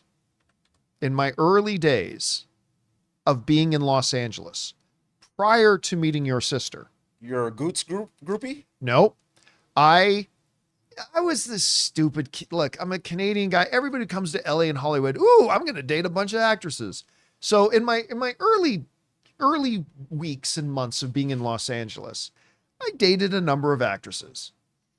And one of them had just dated the Goots. Oh, the Goots. Yeah. He was Goots dating is loose. like ladies a lot younger than him, but and hats off to the Goots for that. Anyway. Oh. All right, what's next? Twilight Boy. No one's gonna. Sorry, Twilight I was Boy. in the middle of drinking I was in the middle of sipping my straw. Twilight Boy. There we go. Twilight, bro. I thought Obi-Wan was decent. I'd rate it around 6 to 7 out of 10. Well, I just saw the Patterson movie cut, and I gotta say, I thought it was great.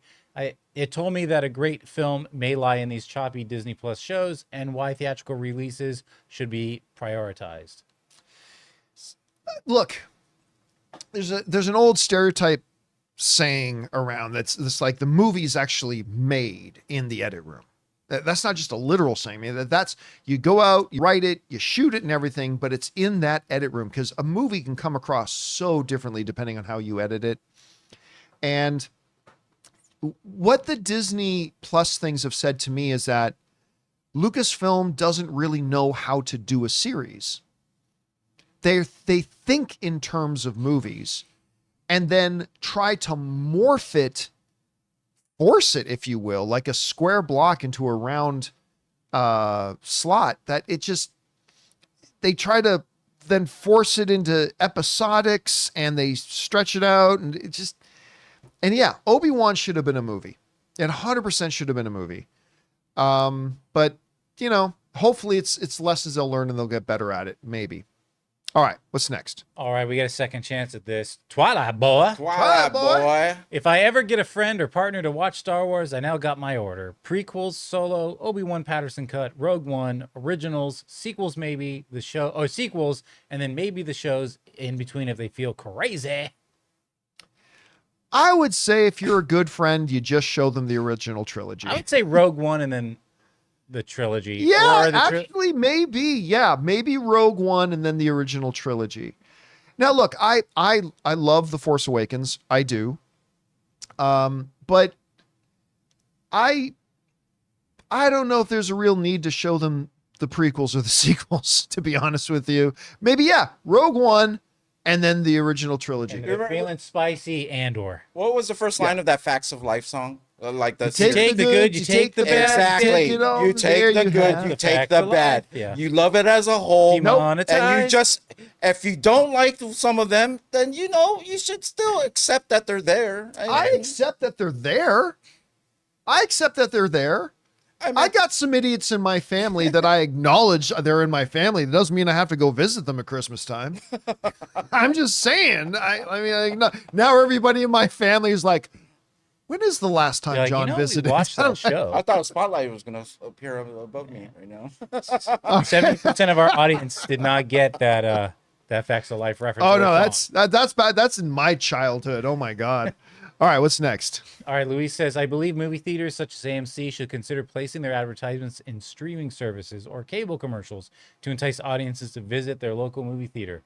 Wow, who'd have ever thought of that? I mean, look, it is still, like, honestly, it is one of the dumbest things I've ever seen. What? Advertising your movie theater to people who are already in your movie theater. It's to get us hyped. It's like seriously, look.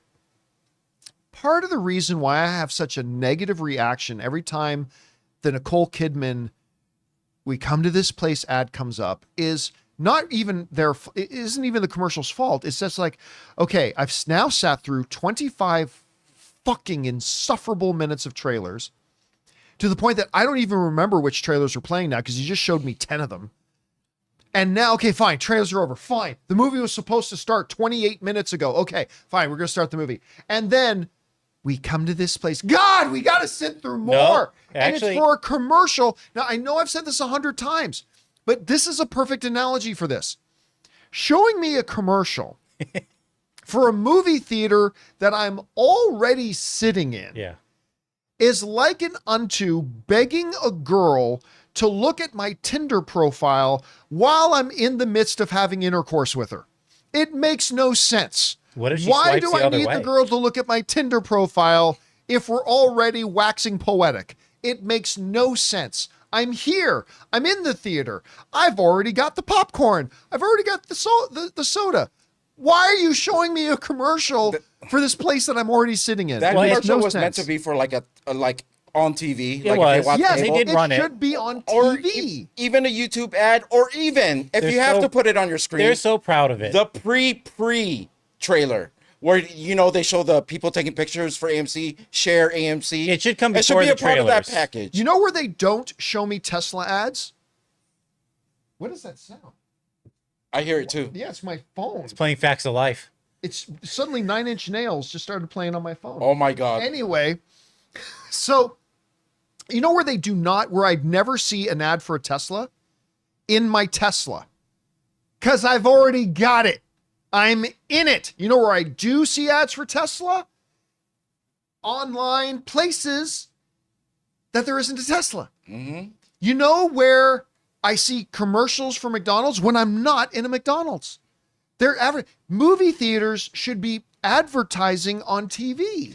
They should be advertising online. They should be advertising to places where people aren't already in an AMC. There should be a purpose. Like, remember magazines a long time ago? No, what's that? They would have an ad for the magazine, but it's right there. You would have a subscription thing to like sign up for like 12. That makes sense, right? That makes sense. Yes. Well, By the way, so then I- they do their A-list commercial. That's fine. I gotta point this out too. Like Marcus Wine live chat saying, but your Tesla has a Tesla logo in it. Yes, it does. Yeah. Yes, it does. So does AMC. But you know what doesn't happen in my Tesla?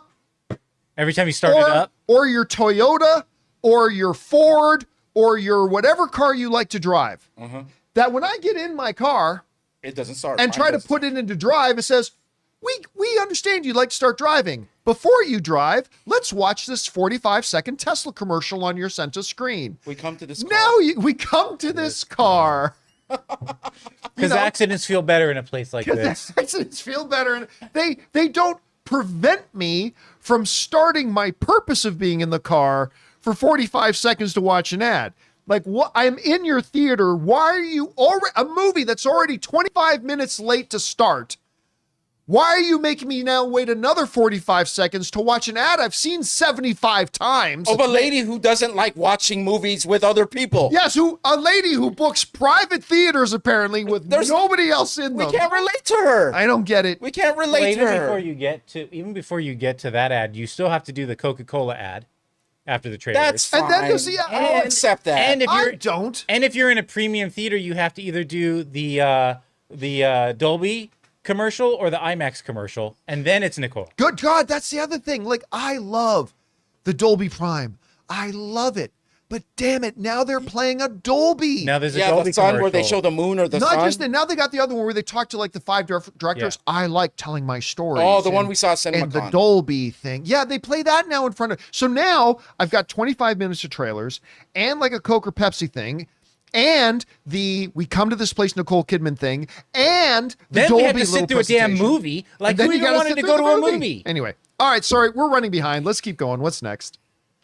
Your name. So Jonathan says, after checking iTunes, unfortunately, Reba's version isn't on the Bad Boys Ride or Die soundtrack. Oh yeah, that was funny because there's the Reba joke in the movie that you've seen in one of the commercials, but then they actually start playing Reba singing "Bad Boys, Bad Boys." It must It's have just been a shortcut of it. It was, but it was really, really cool. It's too bad it's not on the soundtrack. All right, what's next? All right, If You Don't Answer Me has a two-parter. If you don't answer me, Part 1, top 10 MCU 1v1 fights in no order. Thor versus Hulk, Ragnarok, Hulk versus Abomination, and Iron Man versus Captain America. You should space these. Yeah. Shang-Chi versus his dad. Oh, that was a great That- fight. Yeah. Hulk ragdolling Loki, Cap versus Thanos, T'Challa versus his cousin, Cap versus Bucky, Ant-Man versus Bald Head. Caecilius. Yeah, Wait, Caecilius. no, Bald versus Bald. Oh, wait, Ant-Man versus Bald Head? you know the guy who played the other, Caecilius versus Who played what? like the Yellow one from Jacket? Ant-Man 1, I think he's talking about. Playing Yellow Jacket? Okay. Yellow Jacket. Caecilius versus Old Bald Head. Part 2 was considering putting Tony versus Thanos for the list, but all of that for a drop of blood. Was it really a fight anyway?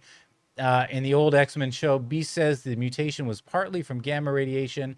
Over under 20% they factor into that MCU. 0. Yeah. Oh, you don't think the X-Men will have anything to do with Gamma? No, I think they're just going to say it's they're going to lean more into it's just a natural part of Right, human right. evolution. That- So I think, I mean, again, I don't know that. I'm just guessing that that's what they're going to stick with. All right, what's next? Hammer of Dawn. Seeing a young Marcus Phoenix with Dom Santiago again, with Mad World playing in the background in the Gears of War E-Day trailer may have brought a tear or 5 to my eye. When the live-action Gears comes, they have to recreate the OG Mad World ad. If it That ever was the one where it comes. did like that rack focus on like the flower, and then like they're like reminiscing, right? I was telling Jonathan before the show that Xbox had a little showcase from the Summer Games Fest, which just happened. I think Ubisoft is doing theirs right now, but they ended with Gears of War, Jonathan. Well, they ended with Call of Duty, but the Xbox showcase was Gears of War. I wasn't really into Gears of War as much as other people. I'm not that. I liked 1 I'm and not 2, Gears ahead. and then it lost So me. I'm glad that trailer got to this guy. I mean, he's obviously a fan of Gears of War, so I'm happy for all the people that actually felt some sort of way after seeing that. Wasn't Tom Hardy supposed to be doing Gears of War? And we were guessing maybe the Rock's video game movie was going to be maybe Gears of War. Yeah, but not like It's been forever since we've heard They're anything. not doing it anymore. I don't know. All right, what's next? Tron says Stephen A. Smith recently said that Will Smith owed the black community an explanation regarding the slap during Bad Boys press tour. He already addressed it. He already addressed it 1,000 $56 times. million opening with 44% of the demo being African American tells me the black community don't care about it as much as you think. Well, No. it's only 44% of a total. Make no mistake. Do not confuse, like I'm somebody who went back to watch it. I think Will Smith should be allowed now to move on with his career and we can go back to the movies and enjoy Will Smith again. But that doesn't mean I didn't care about it. Yeah. What he did was absolutely unacceptable and stupid. And he acknowledges it. So don't misinterpret people being willing to go back to the movies and watch Will Smith again, which is a good thing. Don't misinterpret that for meaning they didn't care that he physically attacked somebody else on a stage that was being broadcast to the whole world. Yeah. Like, yeah, people cared, but I think also people are now willing and ready to move past it. So, listen, I like Stephen A. Smith. I really do. I watch him a lot. At times, and he'll tell you this, he says some really dumb things. Everybody does. We all do. I do. You do. Everybody does. Saying that out on, and by the way, I didn't see Will or Stephen A. Smith say this. So you're saying it. I'm just taking your word for it. I didn't see him say this. But if Stephen A. Smith did say that while out on the Bad Boys Ride or Die press tour, he should be giving an explanation. That doesn't even make sense. What are you talking about? So the movie doesn't make money? He's addressed this for years. It's done. He's got to move past it. So no, absolutely not. 100%. That's it should just not be between true. them two. Yeah. Them two families. I mean, that's all that's really affected. But I love that he hates the Dallas Cowboys. Okay. All right, what's next? Master Chief Keef says, I saw Fellowship of the Ring for the very first time this past weekend in theaters. Awesome. I was too young for the original releases and was curious what the atmosphere was like. You can catch the other two next weekend. Was there a lot of hype leading up, and how big was Lord of the Rings by the end of the trilogy?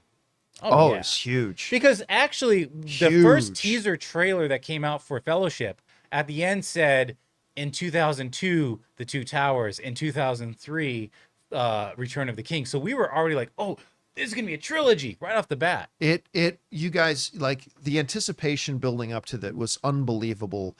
And in that early 2000s, it was $1 billion franchise. Mm-hmm. It was, I still remember the first trailer. Was it for the Fellowship of the Ring or was it the Return of the King? But they took music from Requiem for a Dream and played it in the trailer. Yeah. You remember which one it was for? I can't remember. Yeah. But they took music from Requiem for a Dream. Yeah. Yeah. Bum, bum, bum, bum, bum, bum, Which bum, I thought bum, was bum. weird because maybe they just didn't have the. Oh, I don't know, finalized man. music, I thought it was but awesome. It worked. Fits so well in those trailers. Yeah, man. Yeah. You just. Oh, they're saying Two Towers. If you weren't around in that time, like, it was remarkable. And then for 20 years after it, it felt like every movie that was coming out, people were going, Peter Jackson should direct that. Peter Jackson should direct that. And he should direct that. And he should direct that. But it was immense. It was huge. Me and Ann watched, Ann and I, we watched The Two Towers, the premiere in the Philippines. Oh, wow. Really? It was the seats were so uncomfortable. Oh, yeah. I swear, but that place was packed. Oh, yeah. You know, they had a theater, but lots of seats because they try to get in. Right. Wow, that thing was full. I'm surprised we got tickets. It was one of the craziest experiences I've had in a theater. All right, what's next? Anonymous says, I was reading on Variety that there is a Steamboat Willie horror movie. Ever since some property went public domain, there are already some horror movie adaptations. Do people have ruined childhoods and making films about them? Just give me a Filipino Thor. That was okay. Side note. Look, nothing ruins anything. Filipino Thor. All right, nothing ruins everything.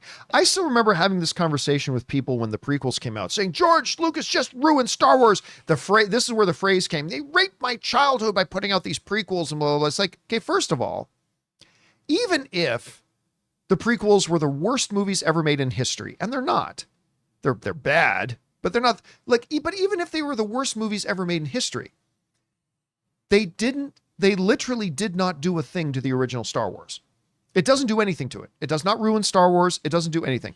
If a remake or a sequel comes out, that's totally terrible. Guess what? I don't know many people that like The Hangover 2. I know very, very few people that like The Hangover 2. Did it ruin The Hangover? Not at all. Still one of the best comedies ever made. One of the worst sequels I've ever seen was Analyze That.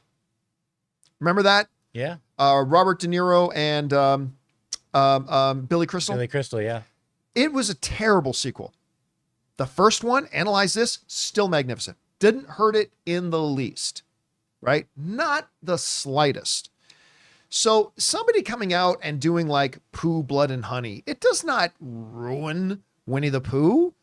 Anybody coming out making a Steamboat Willie, like they're going to make a lot of these garbage movies are going to get made, but it doesn't affect the original stuff at all. And in terms of the Filipino Thor, it would no longer be Thor.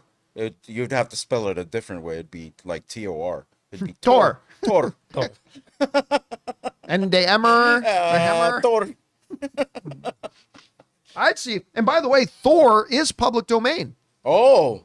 Yeah. Not MC. Yeah. Let's go Philippines. Not the MCU's Thor, but the actual Thor character is. That's why Thor. Like God of War has Thor as a main character in God of War. You could like Rob and I talked about this last year. If Rob and I wanted to, we could make our own Thor movie. Yeah. And we could use anything from Thor. Speaking of Thor. Fantastic Thor. Oh, Thor! Thor! I just gifted 10 more memberships. Thor! Oh, Thor! Thor! It's Thor. Thor! Kumusta, Thor? Yeah, kumasta, salamat. Salamat, Thor. If we wanted to make a Thor movie with all of Thor's background lore, we totally could. We just couldn't use anything that Marvel made up for their Thor character. Like, if Marvel made up some things for their Thor character, we can't use that. But anything from the original Thor lore, we could totally do that. Thor you lore. could do that tomorrow and make your own Thor movie if you want. Thor is public domain. Yeah, so send them in to Rob, the Thor movies. Your scripts for your Thor movie.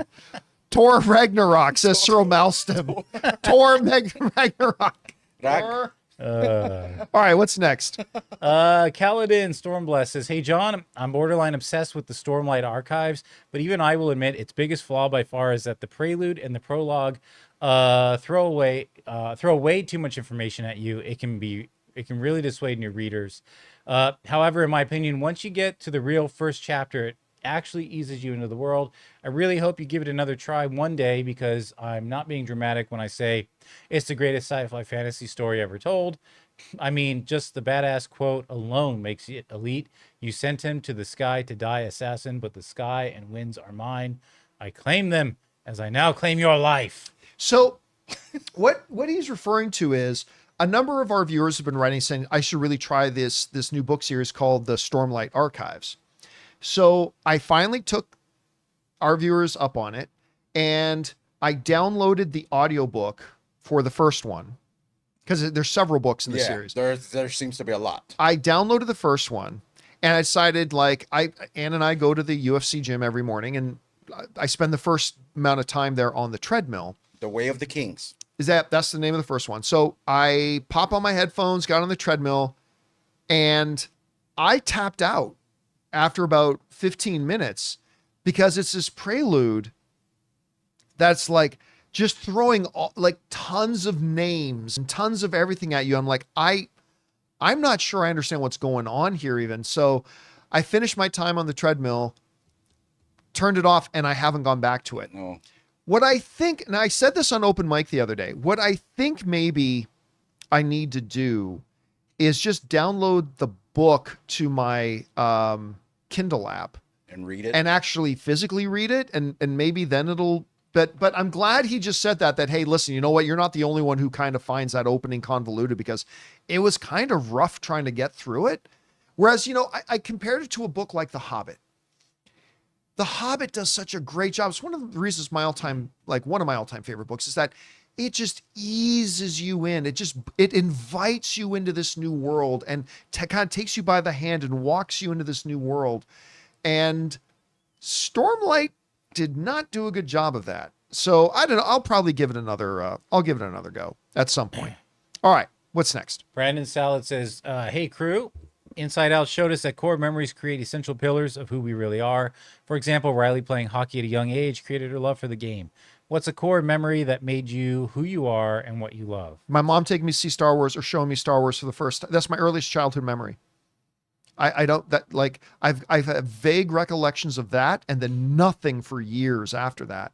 But that to me kind of became a core pillar of, you know, what I love. And it's been with me my whole life. Easily that one. Yeah. Can't wait to see the new movie this week, by the way. So excited to see Inside Out 2.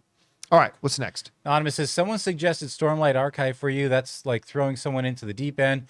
I suggest that you start reading the first Mistborn book if you want to check out Sanderson. Save Stormlight for when you trust the author and tell a good tale. So Mistborn. I mean, I've read a lot of sci-fi. I mean, I remember, like, especially when I was in high school, I used to go to Kohl's. I don't know if you guys ever had Kohl's. That was like... Is that the clothing store? It's a bookstore. Oh. Not KH. It was Yes, COLES. We had I would go there all the time because I was big into Dungeons and Dragons too. So I love fantasy novels, and I used to pick up a lot of fantasy novels. But yeah, this one was pretty rough, at least to start. So, but everybody says it gets great, so I'll give it another shot. All right, what's next? Diamond says the new proposed Robin Hood movie with Hugh, I'm guessing I mean Hugh Jackman, and Jodie Comer looks intriguing. What do you think about it? I haven't heard anything. I haven't heard anything about it. Let me look for that. I don't know. Is that a legitimate thing? Let's see if Yeah, it Ray's was- gonna look it Because up. I know that Hugh Jackman just announced a new project he's doing, but it's not Robin Hood. So I'm not familiar with that. Oh yeah, it's called The Eight- Death of Robin Hood. A24. When did, A24 buys this. This was reported by Variety on May 21st, 2024. A24 nabbed domestic rights to The Death of Robin Hood, which stars Hugh Jackman and Jodie Comer. Huh? Yeah, I There you don't go. remember that story That at all. one like went under the Let's see if it actually gets greenlit. We'll see. Yeah. All right, what's next? Nico says, longtime listener here from New York. From your AMC days, every time you comment on someone being a good Canadian kid, I get Adam Sandler vibes from his Hanukkah songs with shout outs to who is Jewish. One critique when you say nuclear instead of nuclear. Nuclear. He says nuclear. Nuclear. Nuclear. Nuclear. Nuclear. Nuclear. Nuclear.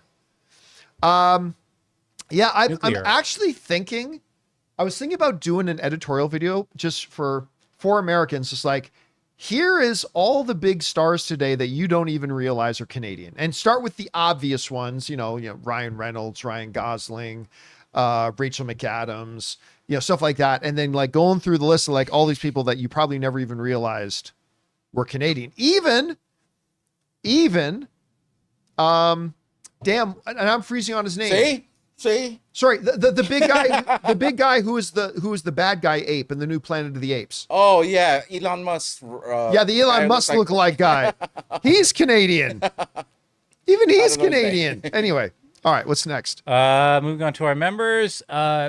Noe Jade says, hey, John, no questions. Want to say thank you for consistently updating me on my movie news ever since the pandemic. Realized I've been watching daily for about 1,000 or so episodes. Wow. And open mics, I'd tip if I could. You know what? Somebody brought. I'm glad you mentioned that because somebody asked me, "Hey, John, so how many videos do you think you've done?" And I'm like, I don't know. It's got to be in the thousands. Yeah. Just on your own channel, you don't include all the ones you did for. Oh yeah, forget AMC, for AMC and all that kind of stuff. I just mean on channel the itself, it's over 1,000. It's got to be thousands at this point. It's over 9,000. Over 9,000. It's unbelievable. All right, what's next? All right. Moist Brownie says, my buddies and I saw the new releases of Fellowship of the Rings and Two Towers over the weekend, doing Return of the King tonight.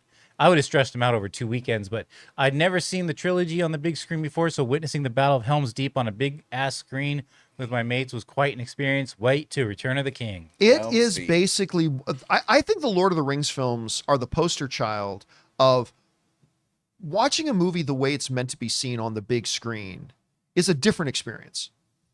Like, and it's why movie theaters will always be better than home garbage watching. And listen, I like watching stuff at home. I got a good, nice TV and a good sound system and stuff like that too, but it's garbage compared to being in a real movie theater. Watching a movie the way, and Lord of the Rings is just a great prime example of that. And I'm glad you get that experience, man. All right, what's next? Top Gun Manny says, on Acolyte, it's intriguing how they want to defeat the Jedi with no weapons. First was the choice of the innocent versus themselves, then a choice of guilt. Now, don't defeat with weapons, but rather with an idealism, choices, and morality. One of the things that has intrigued me about the Acolyte is what's behind that. What is behind this whole notion that he's requiring her to defeat Jedi without weapons?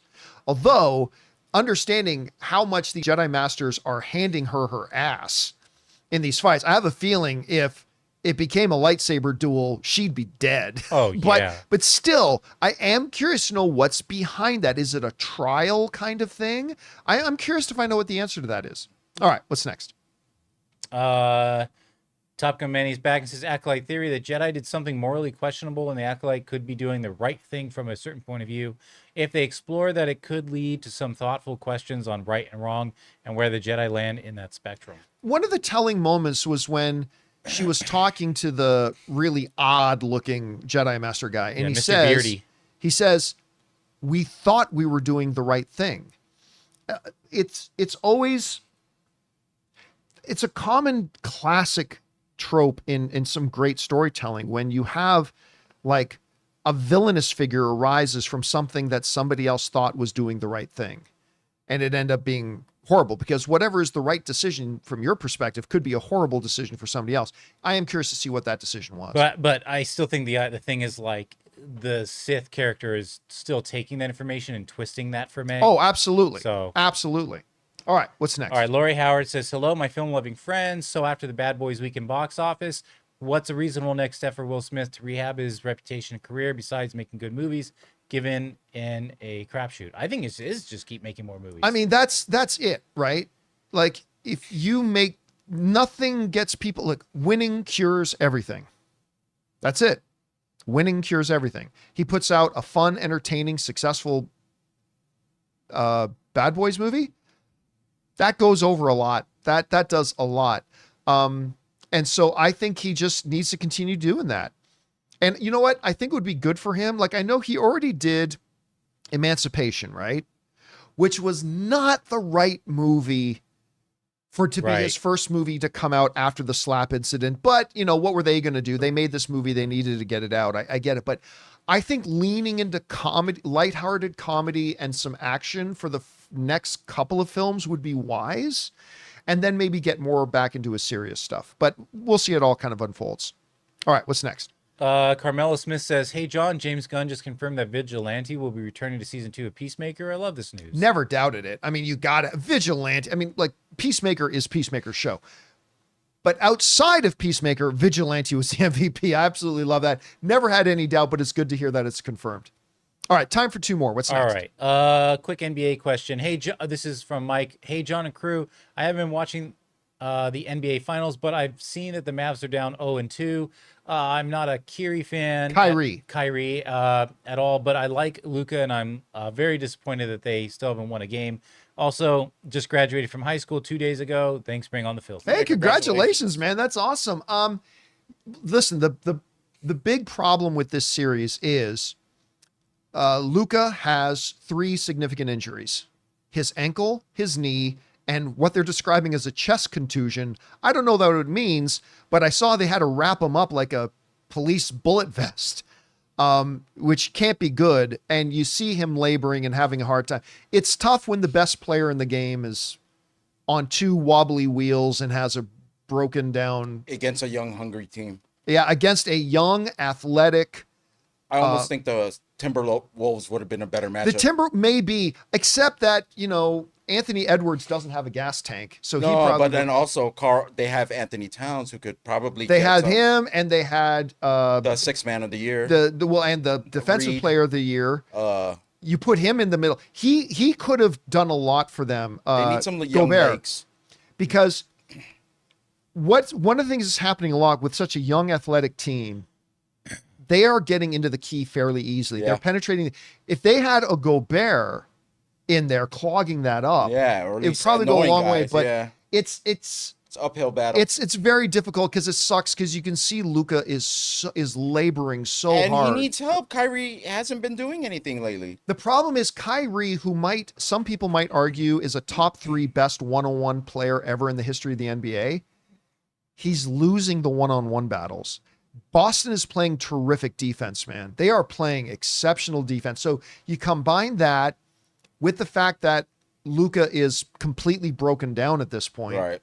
It's Yeah. let's see what I'm not going to say that this series is over, but it's not looking good for The Mavs are going to have to win one in Boston. That's all. they need to win both in Boston. No, I mean they need to win at least one. If let's say the series goes right, this goes like the home team wins all their games. So that means the Mavs have to win at least one, right? No, they have to win both, because if they only win one, they'll be down 3-1 going back to Boston. Like, this series is over unless Dallas wins both games at home. This series is over. Oh. So yeah. All right. Next question. What's next? Galavantra says, "Hey, John and crew, happy Monday. I need your expert opinion. Would you say the new Acolyte series is a Netflix or CW quality type show so far?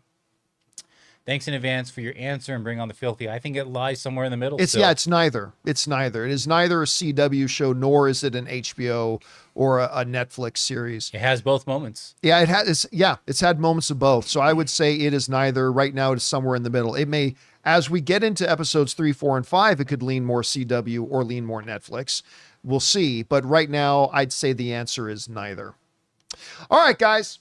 And that'll do it for today's installment of the John Campea Show podcast. Thank you so much for being here and making this little show part of your day. Big special thank you to all you guys who sent in the questions. Number one, because you gave us fun, interesting things to talk about. But number two, you supported our channel as you did it, and all of us involved with the show. Thank you guys so very much for your support. Don't forget to come on back and join us again tomorrow for the next installment of the John Campea Show podcast. I want to thank Ray Ora. Hey, be safe, everyone. Jonathan Voico. See you guys. My name's John Campea. Thanks for being here, guys. And until next time, my friends, Wong.